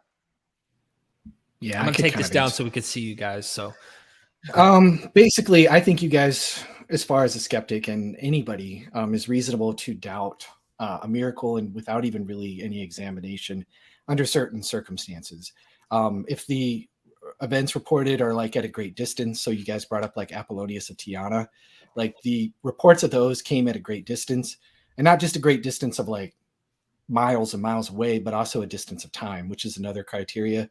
I think if it is confirming an opinion that's already established, that's sus, as the kids say. Sorry. I'm trying to embarrass my 15-year-old son here on the stream here. I think if it's like something that's like really uncertain, like Muhammad splitting the moon, like maybe that's not even the best example. Let's just say like Honey the circle drawer, we've probably heard that one. Well, like, how do we know it just wasn't going to rain anyways, or something like that? That's kind of an insert event. And then something that's trivial, and I kind of touched on that earlier, like, Jesus appearing in toast. Well, that's a trivial and silly kind of a thing. And so when people make those kind of claims, or if it's like a self-serving kind of thing as well, that throws up like a red flag to me, like, well, this is a completely self-serving thing. We see this in a lot of your modern televangelists and different things like that. I hope I'm making sense here, but basically when I put something through something like a filter like that, at that point I go, okay, well, I'm probably not going to spend a whole lot of time looking at something like that. That's actually Caleb's next super chat. Erik, can you explain your doubts filter for what we're looking for in a miracle claim? Yeah, that's exactly, basically, Caleb, you got beat. So yeah, again, it's distance, opinions already established. When a miracle confirms or supports established opinions and prejudices, that would be like a lot of the miracles, like the healing attributed to Vespasian in Alexandria, or the alleged restoration of a man's leg in Saragossa. I know Caleb likes that one, but that one I think falls afoul of that one. Uncertain events, if the event, granted if it occurred, could be explained without implausibility as a natural event. And so you got like the Hindu milk miracles that people can replicate and people have replicated. Belated reports, again, great distance of time, and then the trivial miracles where like Pine Creek's flying man to me is like a trivial miracle. Like what's a dude flying over a Grand Canyon really signify? Whereas a resurrection means, hey, like I'm going to resurrect all of you from the dead at one point. You're going to live forever. That has a lot greater of a signification or something like that. Does that make sense? I kind of want to ask about that, like specifically on the New Testament in this case, like the less probable explanation to you guys is that there's a natural explanation of what happened for Jesus' death, burial, and resurrection. You've heard probably all of our channels, and explaining it. And then we know that you believe what is stated as the case, which is that he died and actually rose again from the dead. What that means might be a little different. But anyway, Paul, you haven't talked in a minute. So do you think there's better natural explanations to explain the resurrection of Jesus? And then we'll let them. We're specifically on resurrection of Jesus now? Well, obviously, yeah. I mean, I built my channel on that. But I mean, I guess the two answers I gave earlier, of course, were that being mistaken in the broad sense or lying in the broad sense are always on the table if the only evidence you have is testimony. It seems to me that the only evidence we have is testimony. That, as far as I'm concerned, the testimony is problematic. It's not even, I wouldn't even put it in the category of good testimony evidence. And so when it comes to that, of course, one thing that we definitely have to explain is that the church exists. And so I've definitely had people come and say, the church exists, but the only way it could exist the way it does is if the stories they're purporting is true. And of course, that's trivially untrue. The Islam exists, and that doesn't mean those claims are true. Right. And so, for me, if you're boiling, I have on my channel these weird naturalistic ideas that someone challenged me to put forth at one point, where, boy, it sure looks like I could explain all the evidence I do, except if there were two individuals, Peter and Paul, who were mistaken about seeing Jesus. That's all it would take for me to fill in the rest of the gaps. I know that Erik would think that's highly problematic, and that he probably has gaps that he thinks that wouldn't cover. But that's, I guess, for me, that's where it goes. I think, Paul, your explanation is great if you're just using like minimal facts or a core facts approach like Craig. If you're bringing in more of a max data explanation, then it's a lot more difficult. But I think, thank you for helping people see, maybe indirectly, that those arguments are problematic. And I think we would be in agreement. I don't think a Habermas or a Licona can take your explanation, Paul, and just say, no, it doesn't work. I don't think that. I don't think that's well. Possible. Speaking of minimal facts, is it true that now it's down to like one fact, which is that there's just appearances to? Well, no, I think this is where it's weird. I always dismiss it in all my videos, but it is an important fact. The first one is that Jesus actually died, right? Because you have to have. And then obviously the Muslim world would say, our book says that Jesus didn't actually die, but all the rest of it is as purported. So I do think that's an important historical fact that'll always be on the table, even though the four of us would say that's trivially true. So I don't. No, but from my understanding, I think Licona and Habermas have changed the amount of facts. So now I think it's down to like two facts. So they died and there was eyewitnesses or something, or they. I haven't heard that. Have you, Derek? I have not heard that. No, I wouldn't be surprised at some point when they're engaging with the continuous critical scholars that are out there. I imagine they might feel like there's some tension there. But I wonder if the maximal facts case is trying to, like, in some way, I don't know. I really don't know much about the maximal facts case, but I'm wondering if it's trying to say, hey, we're going to make sure that those problems aren't problems. And we're going to make sure that we have a way of solving that so that we can say does it accept all of the narratives of the Gospels as factual, historical, like through and through? I mean, what is it just sounds like maximal says it's saying that this is going back to what the eyewitnesses actually reported. And there's a number of different reasons that we can know that it looks at what the four evangelists are like. What kind of books are they trying to write? What are they trying to say? What are the authors like? Are they, and like I said, I believe that for a number of different reasons, there's various lines of evidences, internal evidences, external evidences, that they were trying to get it right, and that they were close up to the facts, and they were trying to report what the actual eyewitnesses reported. Even then, it doesn't say that the miracle is thus proved. That you have to bring you have to bring in the context of persecution and different things like that. And so it's not trying to say minimal facts, you stink and this doesn't work, so we need to do something better.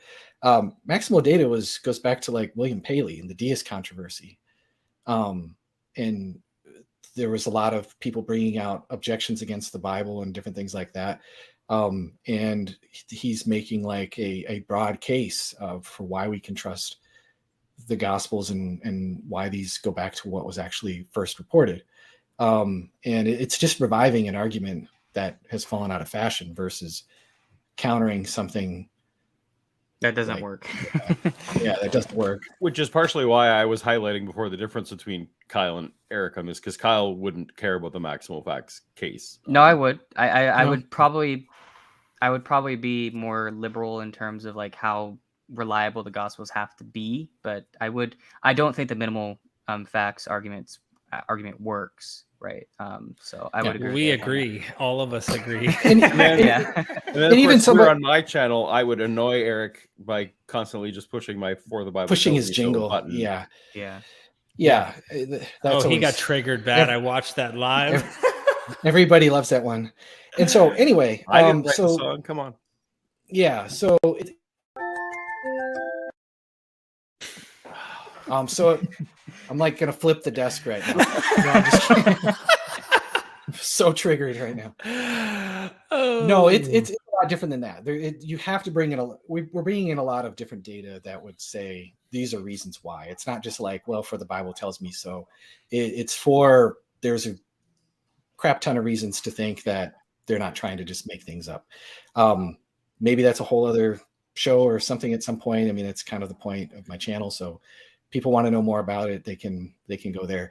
But no, you don't have to think that everything in the Gospels is necessarily true. I mean, I think that, like I said earlier, I think there's good candidates for contradictions. I just don't think that there's so much so where it's like Bart Ehrman would be like, well, yeah, it's just like this massive amount of contradictions.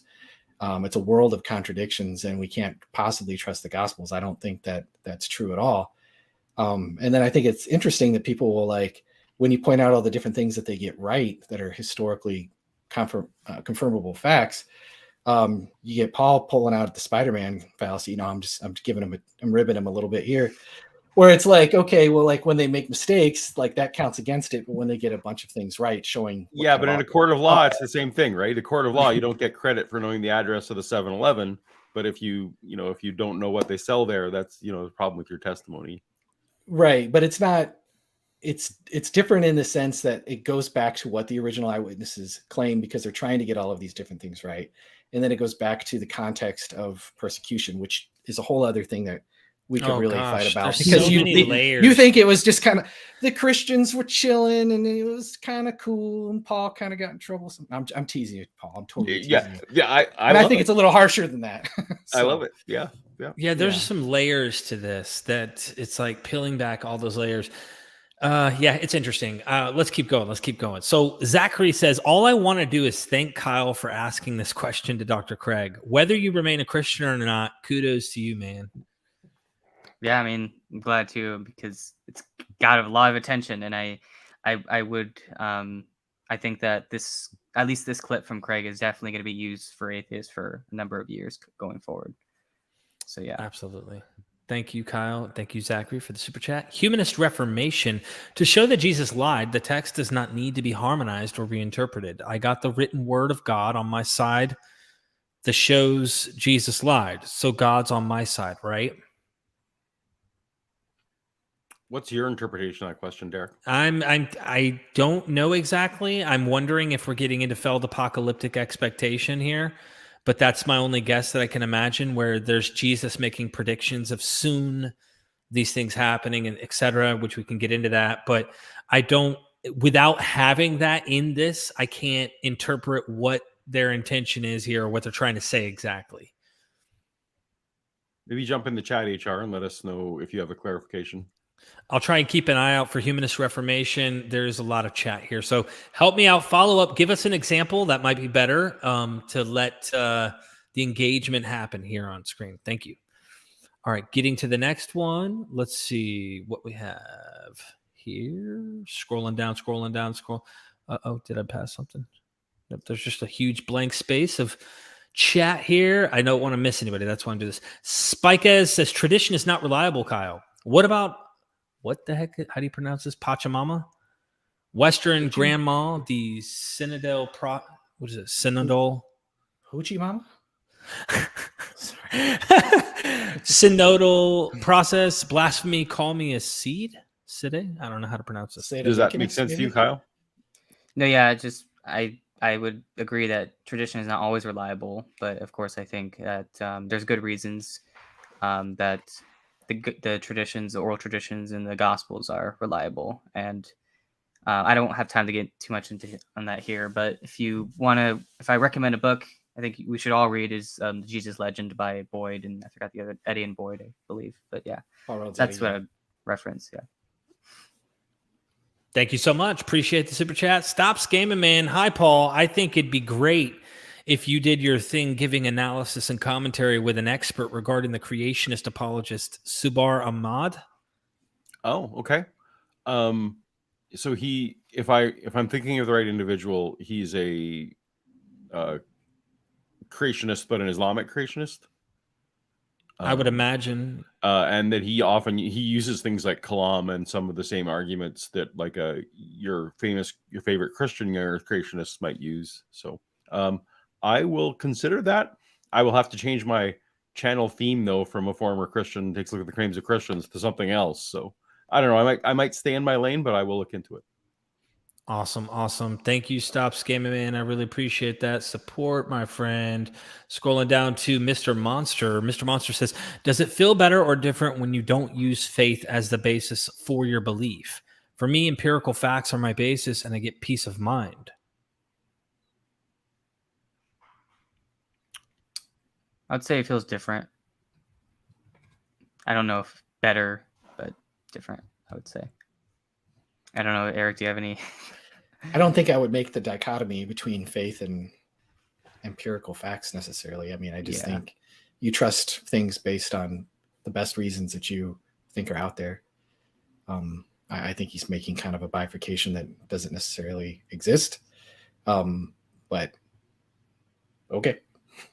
Yeah, as someone who used to live by faith and now doesn't, I don't know that there's a qualitative difference, if that's the question. Like, I feel like qualitatively, I'm making decisions based on different criteria, but it doesn't, what I used to have confidence in and I currently have confidence in both feels like confidence. That's, I guess, my answer. Yeah, this gets into that whole issue of faith and evidence and what's going on here. And I think Inspiring Philosophy did a video where he's jabbing at atheists who want to say, you just want to live by faith, not by sight, right? So you're going off of this like assumption or hope and believing in things that there isn't evidence for. And the Christians will respond and go, no, we have evidence. I mean, we may not have the empirical scientific data that you're like hoping for. Like here, we have Peter's, thumbprint on this particular location where the apotheosis took place or whatever. Like, but there's this belief that, well, we have enough evidence. And the way I understood this evidence, and I don't think me and Paul would consider this good evidence, because anything could be considered evidence, I guess. It's just, is it proof or good enough evidence to get someone to tip? In Hebrews, when it talks about faith, Hebrews 11, it sounds like what faith is, well, look at how many promises God kept to the patriarchs. Look at all the promises that God has kept in the past. That's assuming who the writer is, this author of Hebrews, is assuming to an audience that already believes God actually did these things to the patriarchs, et cetera, et cetera. And so they're trusting or having faith in Christ that God will also keep those things as well. So to them, they believe those things are true. And me and Paul might go, we don't think that that's actually, true. We might pick apart the Hebrew Bible with the patriarchs as well and say, like, that's not evidence or good evidence. And so I think faith is still this thing in my mind where it's like what you're counting as evidence or good evidence to maybe, believe might be different. I had imagined the conversation we've had today, your evidence would be different than what the Hebrew audience, the audience of the book of Hebrews would require or even want to believe. That's my Hebrews 11:1. It's not a good exegesis of that verse. I think I know what you're getting at. I don't think that's what he necessarily means. No, it's not. Sure. I think the questioner was asking about qualia, which I think, I think the qualitative nature of how you're making decisions ultimately ends up being the same.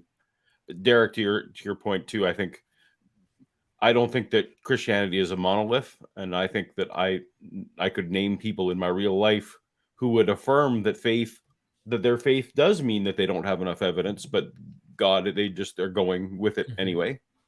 And there are a ton of Christians who would go with a different definition of faith and say, no, faith is more of this trust in the evidence. So I've learned to not treat Christianity monolithically when it comes to that word faith, and first ask what they mean by it before I assume. Good point. Yeah. Wow. Heart Gaming for massive super chat. Your indulgence has been inputted. Don't worry. You get away with those criminal activities you have. How many times you need to pray without hearing response, receiving no revelations, and your family members aren't healed before you at the least start to think God is ignoring you? Also, do this enough, chances are a prayer will be answered by chance. This obviously is to you guys. Yeah, so this is an interesting question because it has to do with divine hiddenness and like if God is obligated to heal every single or answer every single prayer that's given to him, right? And so it really depends upon what they're praying about. So obviously, I think if they're praying for the healing of someone to be healed, they're praying for somebody to be healed or like a family member, whatever it is, right? I think that you could translate that into like, if God doesn't do this thing, then therefore God is like, doesn't care or something, but I think we have to understand that God is not like a gumball machine where you can just command him to do this or that. I think there is some sort of libertarian free will, and I would refer you to my video on the problem of evil where I go over like that sort of. Paul's face is like libertarian. Keep going. Sorry, but yeah, I think that as long as I think God can allow creatures to go through pain and suffering, as long as their pain and suffering is defeated either in this life or in the next life. And if you want more details on this, I did a whole video on the problem of evil. It's called The Explanatory Flexibility of Theism. Just check that out, and I sort of go over that. But yeah, that would be my sort of brief response. Eric. Yeah, what Kyle said basically. Kyle's more the philosopher here, and so I don't know. I mostly just kind of agree with Kyle there. I think praying for somebody else too. There are a lot of variables that are involved. What if that person wants to go on? What if that person would rather not live anymore? And to put my faith on something that's not even in my control, you know what I mean?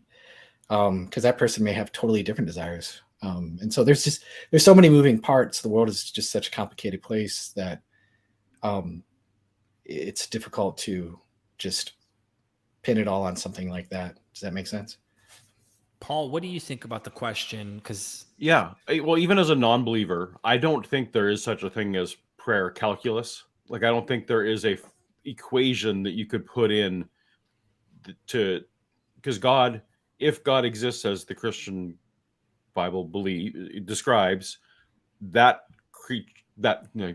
being has its own free will, right? And also has so much more knowledge than we have, and there could have justified reasons to do things that we could never figure that out. So the idea that there's a calculus, or that the idea that there's a formula where you could plug in, is it a 7 times 7 type 70 times 7 situation? I just don't think that's a great way for a non-believer to think about it, is that there's a type of math that we could know that it's reached a threshold to know what the sufficient reasons for another person or being behaving in a certain way would explain.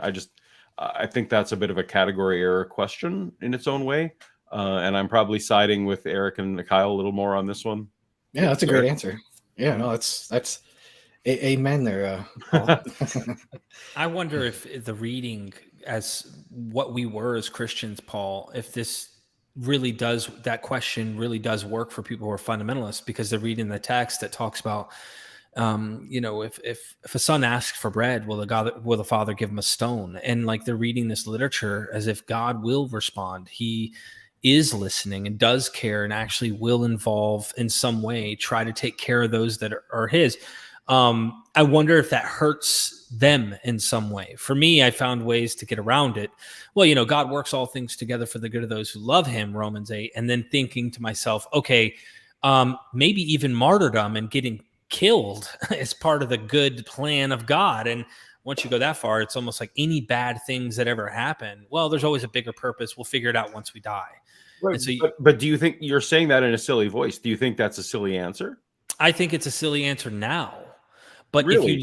if you weigh out the whole martyrdom theology of Christianity, if you accept the priors and you accept the idea that Christianity is true, then sure, death of this flesh, if Paul's right, this is not good. This physical flesh is not good. And it's clear that to love this world is to lose, your soul. Like this idea that we should be looking forward to the glory that is to come. And this world is not that. And I would look to the philosophy of the Greco-Roman world that the Jews have been impacted. They were Hellenized at this period. And the stuff that Paul says to understand that. So there's a martyrdom built into the whole idea because Christ himself, of course, was killed. So Derek, do you agree that, do you think, like the question asker, that there is a number of not unanswered prayer requests that you think should be sufficient for you to determine that the God doesn't exist? No, I'm not. I'm saying for a certain fundamentalist Christian who might read that passage, and I used fundamentalist because they're like, this is what the text says, and therefore they're not looking at the broader. Okay. Look at the martyrdom. You'd have to be cherry picking in a very, that's a prosperity gospel cherry picking. Right. Yeah. And I not find even fundamentalist.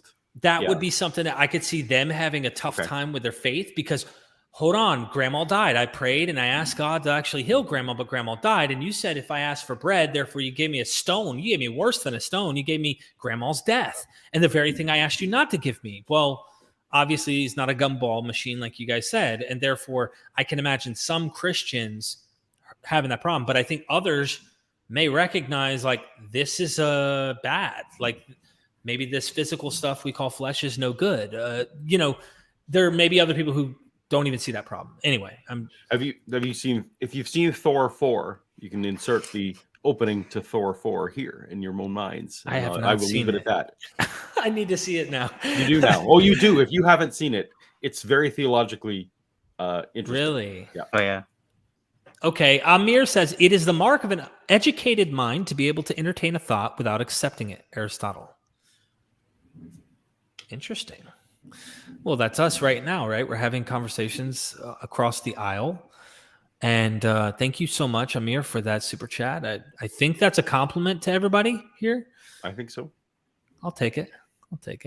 Scrolling down here, I don't want to leave anybody hanging. And then I want to do I want to give a plug for you guys before we go. Jeffrey Johnson says, Kyle and Erik, to what extent is your Christianity based on cost-benefit analysis, utilitarian concerns, and to what extent is it based on reason?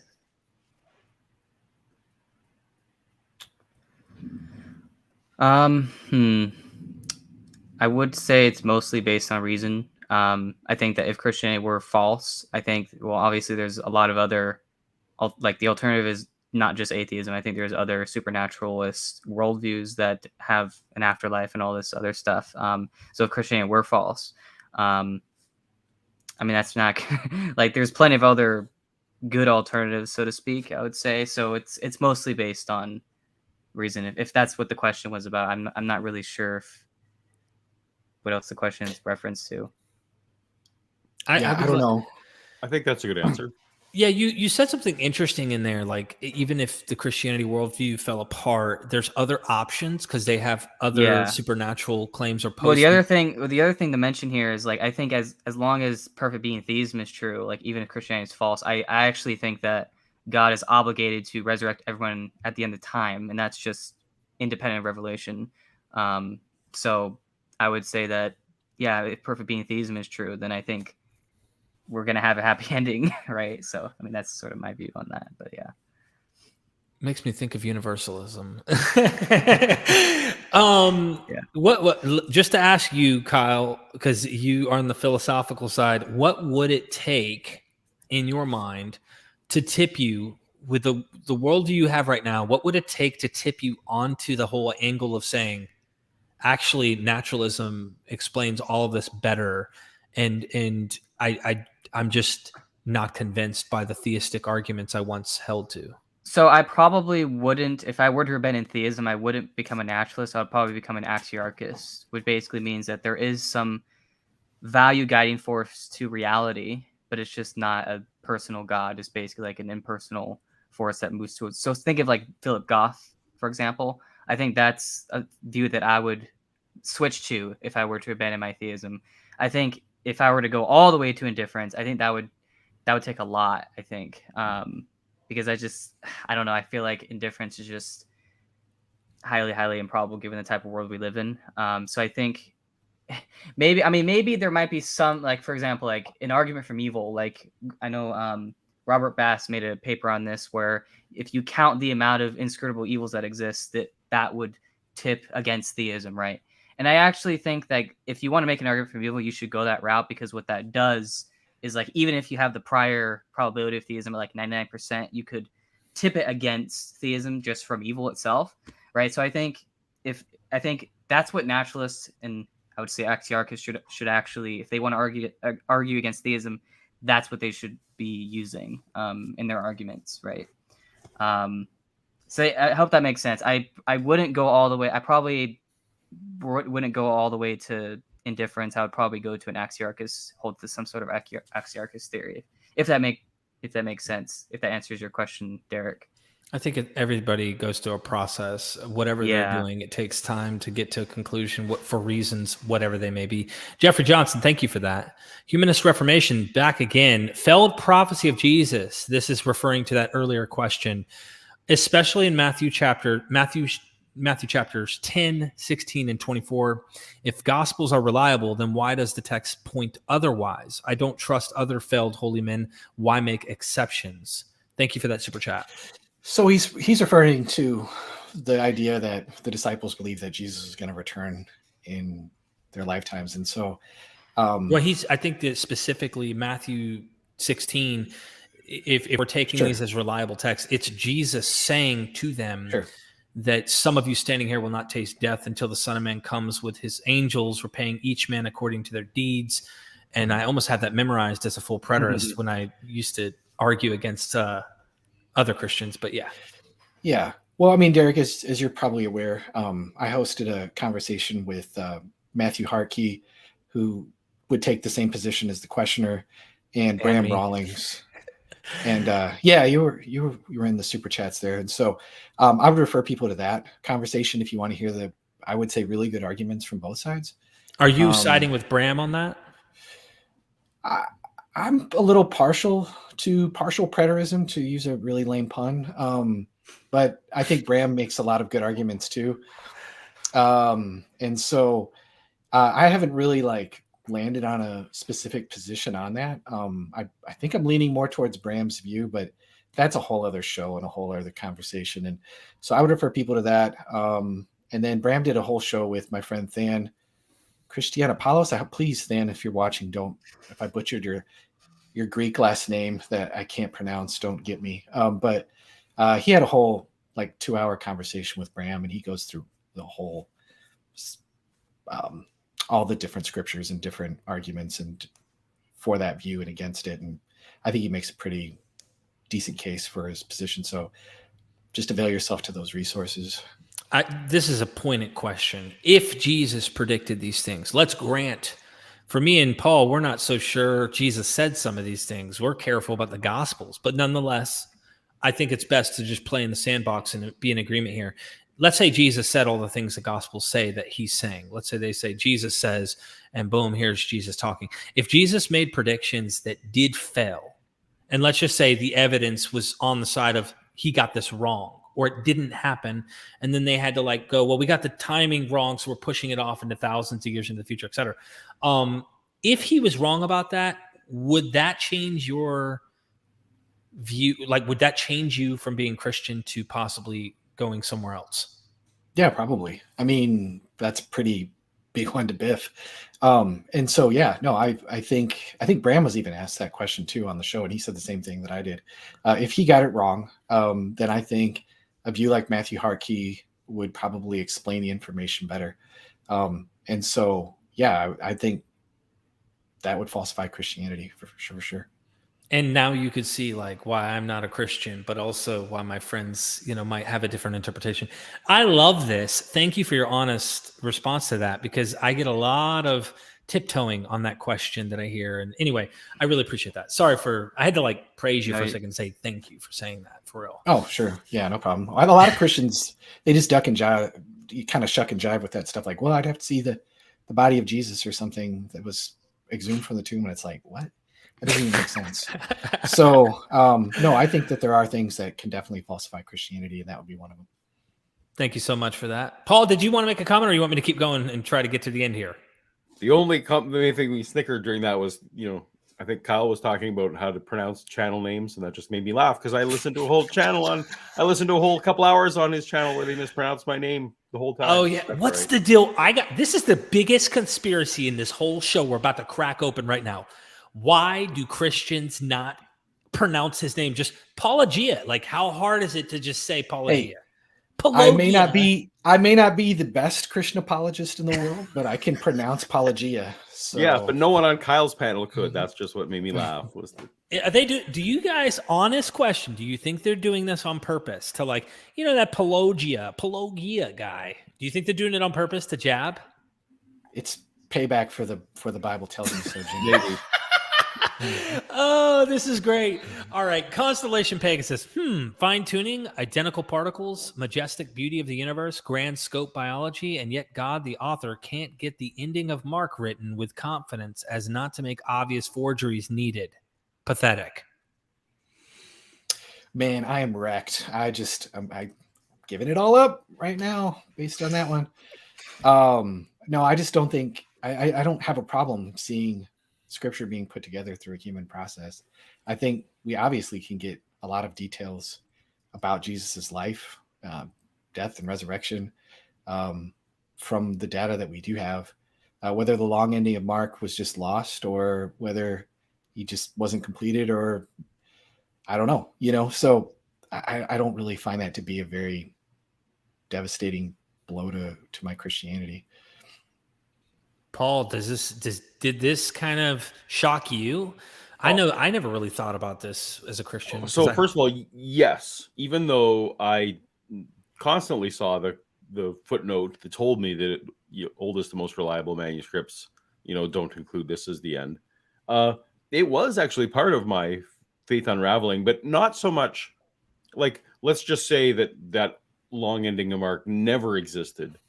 I think that's more likely, and if that's where Mark had ended, I still would have been a Christian. Like it's more the idea that for a while people were getting away with inserting stuff in the Bible, and there's generations, if not hundreds of generations of Christians that would have not known about that, being incorrect. That is troubling to me, more so than the idea that, Mark couldn't end his book right. Well, that's literary choice / perhaps some of it is lost. What's more disturbing to me is that stuff got stuck in there, and that wasn't discovered, at least not early. So I think the stuff that was stuck, we can find out through all the wealth of manuscripts that we do have of what shouldn't be there and what should be there. And most of the time it's of very little importance. You basically have this story and the pericope adulterae found in John. I just don't think if those were insertions, I don't think it's that really big of a deal. It could raise the question, well, what else was inserted that we don't know about? But we have all the manuscripts that we have. And so I don't know. It just doesn't really trouble me that much. But I think I could see for somebody like yourself, Paul, how that could kind of push you at least, kind of notch you. Well, what it pushes me towards more is these are human documents, or or at very least, these documents have been affected by human ways of doing things, right? So, so I don't really care about, the woman caught in adultery. No one's building theology based on that. That's fine. But anyway, I think it's part of why we should be disturbed, even to like what is considered to be the tradition of Christianity, right? Like it's just part of. If you're someone like me who went from, if this is holy, inerrant, and 99% should shatter your whole beliefs, that did drop me down to 99. So maybe don't be the kind of Christian that thinks that it would shatter your world. Figure out a way to do that now, because it will pop.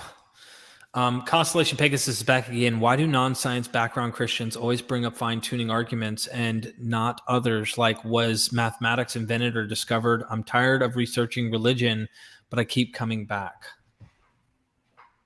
I can't answer that question.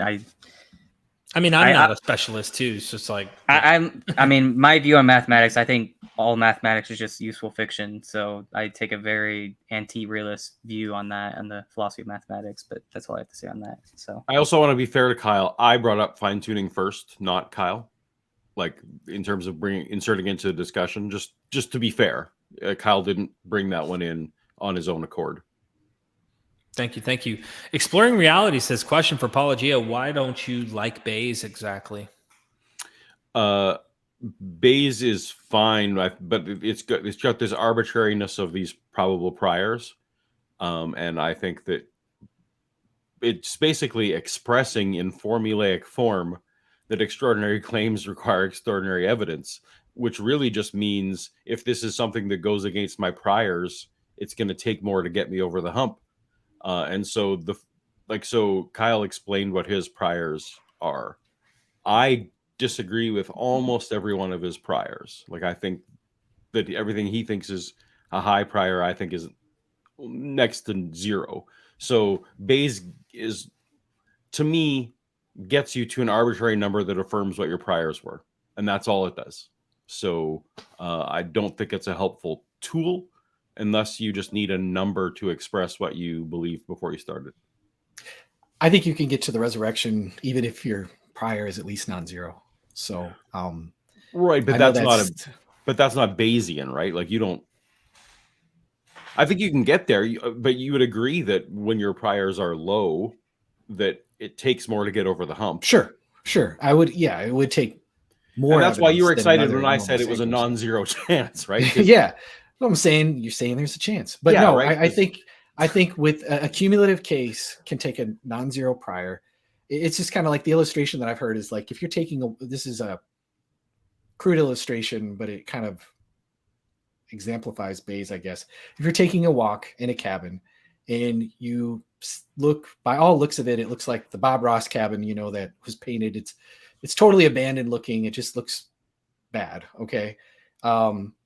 And you walk in and all of a sudden you see a cup of tea steeping hot on a table in that cabin.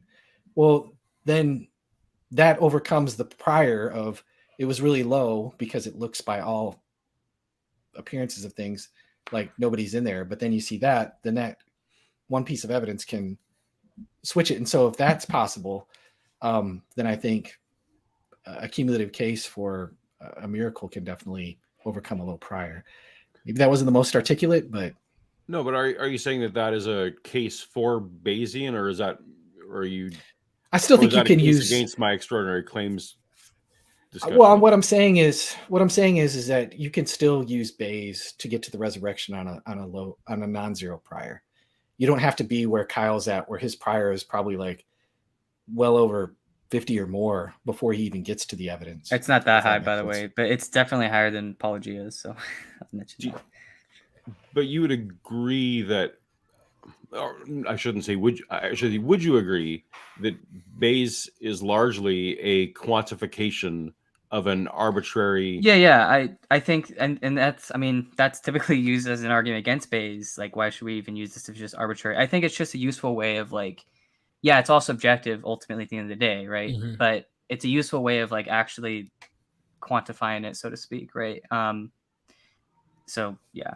Yeah, so that's why I don't like it. It gives the artifice of quantifiability when it is really. If you look at like Richard Carrier's thing, it's like, oh well, the Bayes of the priors of Jesus existing is like super low, and so like no historical evidence, at least the historical evidence we have for Jesus existing, is not going to overcome that prior. I think that's when it becomes arbitrary. I think that's when people will sort of like misuse it, so to speak. Doesn't Lydia I'm against when Carrier does it too. Just sorry, I didn't mean to step over. I just well, it doesn't. I mean, that's what I was gonna say. Like, I think Lydia also does it in her book. So, like, it's this tool that's used by various people that I think are coming at it subjectively to kind of paint the picture that I'm jumping a little on the gun here. They use conclusions to be in the no. I would not say that at all. Because what they're saying is that the evidence can overcome a very low prior. They don't think that the prior is necessarily low. They're setting the prior as low to the floor as possible and saying, even with a very low prior, we believe that the case can overcome the low prior. That's what they're saying. And so like I'm saying, like, imagine it's not a bunch of just garbage in, garbage out kind of thing. Well, imagine I called Richard Carrier right now because he's big into the Bayes thing. I've got his telephone number, and I say, "Hey, Richard, can you using Bayes? Can you show why like it doesn't work for the resurrection, or like dealing with the same material that, let's say, is being used by Lydia?" He draws a completely opposite conclusion and says that it doesn't work. It isn't going to fit or something. Would it be because he's drawing on other material, or are we only working with the 27 New Testament books? Like, like what is it? Would it be limited on what we're actually using to input into the calculator, so to speak, to draw our conclusions? Or I haven't read Carrier enough to know what he's putting in there. So somebody else who's familiar with Carrier would have to answer that question. I don't really know. I've heard a lot of criticisms of Carrier, but I don't. Right. But I don't know what he's putting all into that. I guess to tie back to the question, if you heard Richard Carrier, use the Bayes formula to come up with an 80% chance that Jesus didn't exist, you're not going to say, "Oh, the real life hard number for Jesus existing is 80%," right? You'll know in your head that there were assumptions in that number. I would look at the arguments that why is he giving us that number in the first place? Where's the data coming from? But that's why where you and I think that's it. Just all comes back to you and I agree. It's the arguments that go into it that are interesting, not the number that gets spit out at the end. Yes, yeah, we're good. Yep. Okay. Awesome. Super critical snake for Kyle and Erik. Would you agree that the evidence could and or should be stronger given the importance of Jesus and the resurrection? It's a good question. I'd say it could be. I mean, any like there could be more evidence that the earth is round, like, but I don't know if it should, like, it's like, I mean, if you're asking should in terms of like a moral obligation, like God is morally obligated to give us more evidence. I mean, not necessarily. No, I think there are good responses to divine hiddenness in that sort of aspect. But yeah, I mean, it could be stronger. I grant that. I mean, there could always be more evidence for any proposition you make, so yeah. I love this question, and the way you answered that made me think of some things that when I became a Calvinist at one point, I had to hurdle. There's a lot of things you have to swallow in terms of the massive issues of, does God love everyone, all of these problems. And I was reading Mark just recently again, and I'm like, Jesus literally tells you he's writing in parables so that they don't understand. And you kind of wonder, like, God does he really want? God, I thank you that you did not reveal this to them lest they repent and turn, or that they turn from their sin. Like, Jesus is kind of happy that people aren't getting it in some cases. And I wonder if God is playing kind of this trick as well. Like, you got to work hard in this world to find out that I'm the really true one among all of the different ideologies out there and things like that. I don't know. What do you think about that? Because to us, we were both Christians. It's not like you're talking to people who never come from a Christian worldview. Like, we know, Christianity pretty well, I would say. Maybe you disagree, but I don't know. Where do you guys sit on this?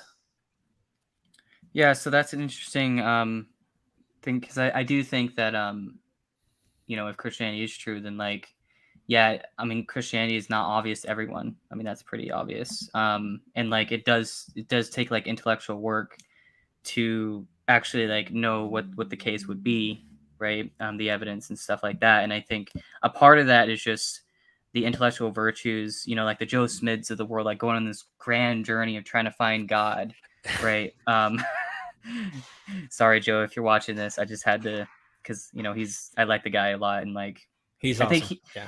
But I think people like him, those actual non-resistant non-believers, I think they're on a journey, and I think God allows them to go on that journey so that when they do meet God, they're more, they'll be more appreciative, so to speak, right? So if I'm on a theodicy, then God is stopping all the buses from hitting me. Is that what's happening? What was that?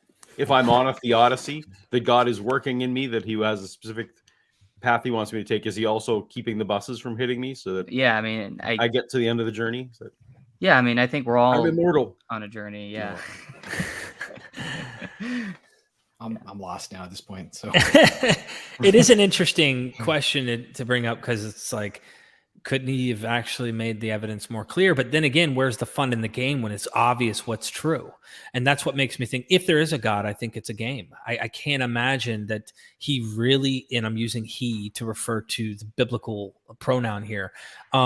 It's he really wants everyone to be saved, but literally couldn't make the evidence more apparent and clear for those skeptics like me and others who are looking into this.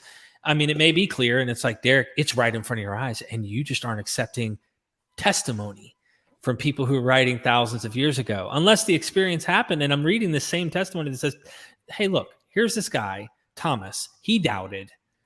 And he's I'm not going to believe unless. Sounds like me and Paul.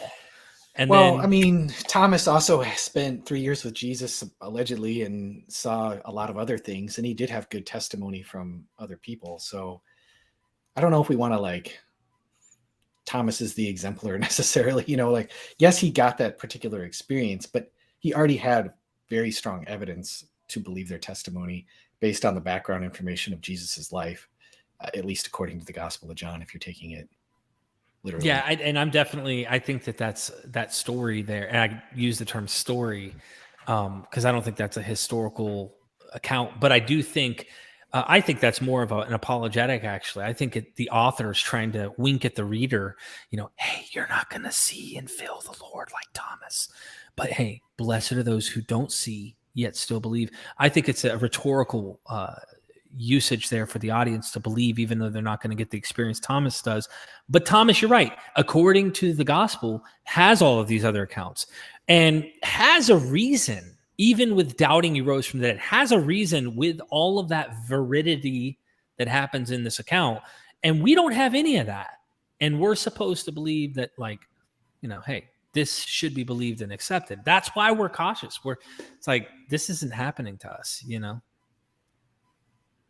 I don't know. Did you catch what I just put down there? Or is it did you get lost there? You were just I think we're picking up what you're laying down. I think I'm hitting the. I'm a blasphemer. I'm hitting the old man late afternoon. Yep. Nap. Okay, so we're for 2 hours. Let's blast through this here. Doc Pleuromonot, thoughts axiological asymmetry. If God is ultimately responsible for bringing sentient beings into existence, then God cannot be morally perfect because of the various theodicies. Better not to create at all. Thank you. So I think, so I've done a lot of research on the power of evil, and I think one of the issues, at least with that sort of argument, is it assumes that it's going to be better for God not to create, and I think that runs into the problem of what's called the problem of incrementability, which means there are certain, let's say, possible worlds that are going to be incremental to others, so to speak, in terms of value. So you might have one best possible world here, another best possible world here, but you can't really measure them in terms of value. And so they're both going to be best worlds, right? So there might be one best world in which God doesn't create at all, and another best world in which God does create. So I think that's where you run into the problem of incrementability. And so you can't really say that God not created at all is better, right? But I also do think that God would more likely create anyways, just given there's a principle called the principle of the diffusion principle, which basically means like goodness is diffusive of itself. And so I would argue that it's just the probability, at least the epistemic probability that God, it's not out of necessity, but the epistemic probability that God would create is basically 1, which basically means just entailed that God would create. It's not necessary that he does it, but I would just say that if God does exist, then he would create, the worlds and stuff. So yeah. Paul, you're looking. I disagree with literally everything. And as someone who was created for eternal conscious torment, I disagree. It would have been better for me not to be, just like Judas. It would have been better if I'd never been born at all. But anyway, carry on. I thought about that too. To me, it gets lost in the weeds of thinking philosophically that, Kyle, you're way out there in philosophy and I'm just not a philosophical guru like you. But I think to myself, like, it's hard for me to imagine that before creation, all there is good. Like, here's God, unless we believe that God has a council and there's like one among him who can somehow like stumble and fall. And then you take the Catholic tradition of Satan betraying and all that. But like, I have a hard time believing that. I don't know if we even factor in foreknowledge, then we got all sorts of problems that I'm just like, okay, hold on. All right, keep moving on. Because I'm gonna need to plug you guys before you go. Before Erik goes to sleep. Constellation Pegasus. So Erik is saying God can't have books written by men the way God wants it written. Well, I'm not a dictation theorist. I'm not a Muslim. So, I mean, I don't think that the Archangel Gabriel has to say, write this down, and then that's it. Like, it can't be like, no, I don't think that there's any problem with God using human means to get his message across. I think the message of the gospel is abundantly clear, at least what that message actually is, which is that God is the creator of the universe, that he sent his son, Jesus, that man is sinful, that we're fallen, that we're broken, that he sent his son, Jesus, to die and to be resurrected so that we can have the forgiveness of sins in eternal life. And I would say that even though there's a lot of differences between, you have your Coptics and Catholics and various flavors of Protestants and different things like that, and Orthodox, we all generally agree that that's what you need to know. I think the Westminster Confession of Faith has something good where it just basically says that whatever is necessary for salvation, I'm just paraphrasing, is what God has made clear. And so I think it's clear from the text that that's what we need. So who cares if there's like a tiny manuscript error or a copyist error or something like that? The communication is clear enough. Anyone else want to comment on that? And I'm plugging, just so everybody knows, I'm plugging in the chat the YouTube channels. So when I go to share them on screen, you can go subscribe. Mm-hmm. So you don't have a comment on that one, Paul? He ended it on the gospel message, which is what you always want to end it on. So no, I don't want to ruin that. Let's just do the altar call. I mean, if you every eye closed, every head bowed. I always speak in tongues when I feel it. All right, so I just plugged Erik's, and now I'm plugging Kyle's. So everybody knows in the chat, here is Kyle's YouTube channel. YouTube. Right. And let's get this last super chat, and then I'll do a screen share, show everybody your YouTube channels. Serious question. Alleged racism versus child abuse investigation. Which one would keep a person off your panel? Alleged racism versus child abuse investigation. I think this person's brought in before. I don't know the exact account here, but I don't know. They're basically saying, who would we platform? Or choose to not platform? Like, this is a cancel type question? I think so. I think it's a cancel type question, yeah. Well, I think it's prudent in any case when there's an investigation of a serious nature, that one takes a little bit of a break during a serious investigation. I don't know that we do. Anyway, so to me, that's just the one that is easier to see if that's something important to your channel, is to only platform certain types of people, and an investigation is automatically going to be more serious than being alleged. I don't know. Yeah, I imagine that that would be the case. I think this person's referring to a Muslim guy that came on that has an investigation right now in terms of some type of action that pretty much is a case against him for child abuse or something like that. But I don't have him on like that. And it was a live panel day where people jump on, and I opened the room. Kind of hard to screen stuff like that out for people. Yeah, I mean, I've known people who've gone on people's shows and the person turned out to be a horrible human being. Kyle might know who I'm referring to, but maybe you don't. But anyway, so that stuff like that happens. Well, more publicly, like I don't get angry with everyone who's had Ravi Zacharias on, for example, right? Like that, Sure. like there was wasn't at some point there would have been good reason maybe not to, but early in his career, definitely. Like you just can't. I don't think gatekeeping like that is a useful endeavor. Yeah, and also there's this huge question for me. I mean, I do think innocent till proven guilty. That doesn't mean someone isn't in the act, which is why Paul's saying a break is best. But my channel, first of all, number one, 90, we're using numbers here. Haven't used numbers this whole live.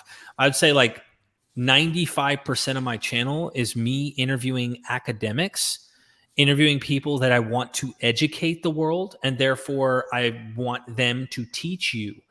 The other 5% is live streams where I might have like a hangout and I open the room, and chaos may like you can't help what's going to flood in oftentimes. And so you have conversations, but it's not like I'm like screening every person who comes on here to have them educate, because I do want good education to be presented. Anyway, that's my take on it. But I also don't know the facts. Thank you for breaking your policy and having the three of us on. Despite I know. Shh, you're not supposed to tell them all the secrets. Constellation Pegasus says, I'm sad for Erik. The text is so screwed up and not clear that produces organizations like Jehovah's Witnesses. Erik has no right to call Jehovah's Witness a false religion. I'm done here. All right. We'll see you, buddy. Thanks for the super chat. I appreciate you. Thank you, my friend Erik here. Yeah, no, I think the text is pretty clear that Jesus is God. I think even people reading the text, even if you're agnostic or atheist, I think John 1:1 is pretty clear, at least what John was trying to say, whether you agree with it or not. And we know that Jehovah's Witnesses changed the way that they write that verse and have a pretty indefensible translation of it. And so, yeah, I don't really think that it's that difficult to see, but anyway. If you're having a tough time, I want to speak to you guys. If you're having a tough time, just read some of these comments right here. And we're all in the same boat. You are all lost and miserable, but Jehoshua can lighten your heart. And that goes for the Christians on the panel too. You guys are lost. If you don't start pronouncing the name the right way, spelling it the right way, get it right. All caps too. Yeah. So those Hebrew Israelites, they're always like really serious on how you say the name. I don't know if they're a Hebrew Israelite. I don't know. Just anyway. In reverse order, I really want to thank you guys for joining me on the panel. I told you it would be fun and respectful and having a dialogue. I think these are really good to help people understand each other. Christian Idealism with Kyle. I commented that in the comment section, and it is in the description of this video. So if you're missing this live, you can go check out Kyle. Go harass him and tell him how you really think. No, I'm just kidding. Don't harass him. No, show him some love. I'm kidding. Seriously, though, go show him some love, because Kyle, that question, I really related to that question that you had, and I respect the question you brought to Craig, even if you landed a different conclusion. So show the panel love by subscribing. Testify. Go and subscribe to Testify. Testify is taking it to us, okay? He is going, and he's going at the critics, but he's not just going at the critics or skeptics. He's also going after Christians. So you got to it's like Inspiring Philosophy goes after both, if you will. Go check him out. He has a different approach, of course, than Inspiring Philosophy. But if you got something to say, go comment. Help the algorithm gods pay attention to the channel. And, of course, Erik, thank you for joining me. And then Paulogia, you got the live where people can come hang out with you and listen to you for a while. And then you do your cartoons on the regular Paulogia channel. Is there anything you guys want to plug about your channels before we go? Also subscribe to Derek MythVision if you've landed here through the rest of us. There you go. Because Derek, as he mentioned, Derek's priority is to bring scholarship, and so if you don't have time to read all the books that we recommend, then you can at least watch videos featuring some of the authors. So, yeah. That's true. Absolutely. That's true. Yeah, and you could also join the Patreon. That's right. And I do a lot of that. I'll say that you two are my favorite atheist YouTubers, probably because you guys talk about biblical stuff, and that's what I'm interested in. So even though we come down on different sides, I love that we can have a conversation like this. And I think so many people kind of focus a lot of apologetics, they focus on the philosophical side, which is really good. And I'm thankful for people like Kyle. I just hope that there could be more that focus on the biblical side. And that's what I appreciate about you two guys. So cool. Thank you. And Kyle, great to meet you, man. Yeah, you too. It's finally good to hear the voice of the one who asked that question. And in the one that got this entire thing rolling. Kyle is the unmoved mover. Yeah. Anyway, thank you so much. In 10 years, atheists will still be playing this clip, just so you know. Fair warning. I'll let you know up ahead of time. And I really appreciate it. Thank you all the super chats, the support. Like this video, drop a comment, share this content out there. I hope that you gentlemen will take into consideration liberally. I say this on air. That way, I mean it. You can use the whole clip of what we just did today or pieces, however you want to do it. All of you are welcome to do it. And never forget, we are MythVision.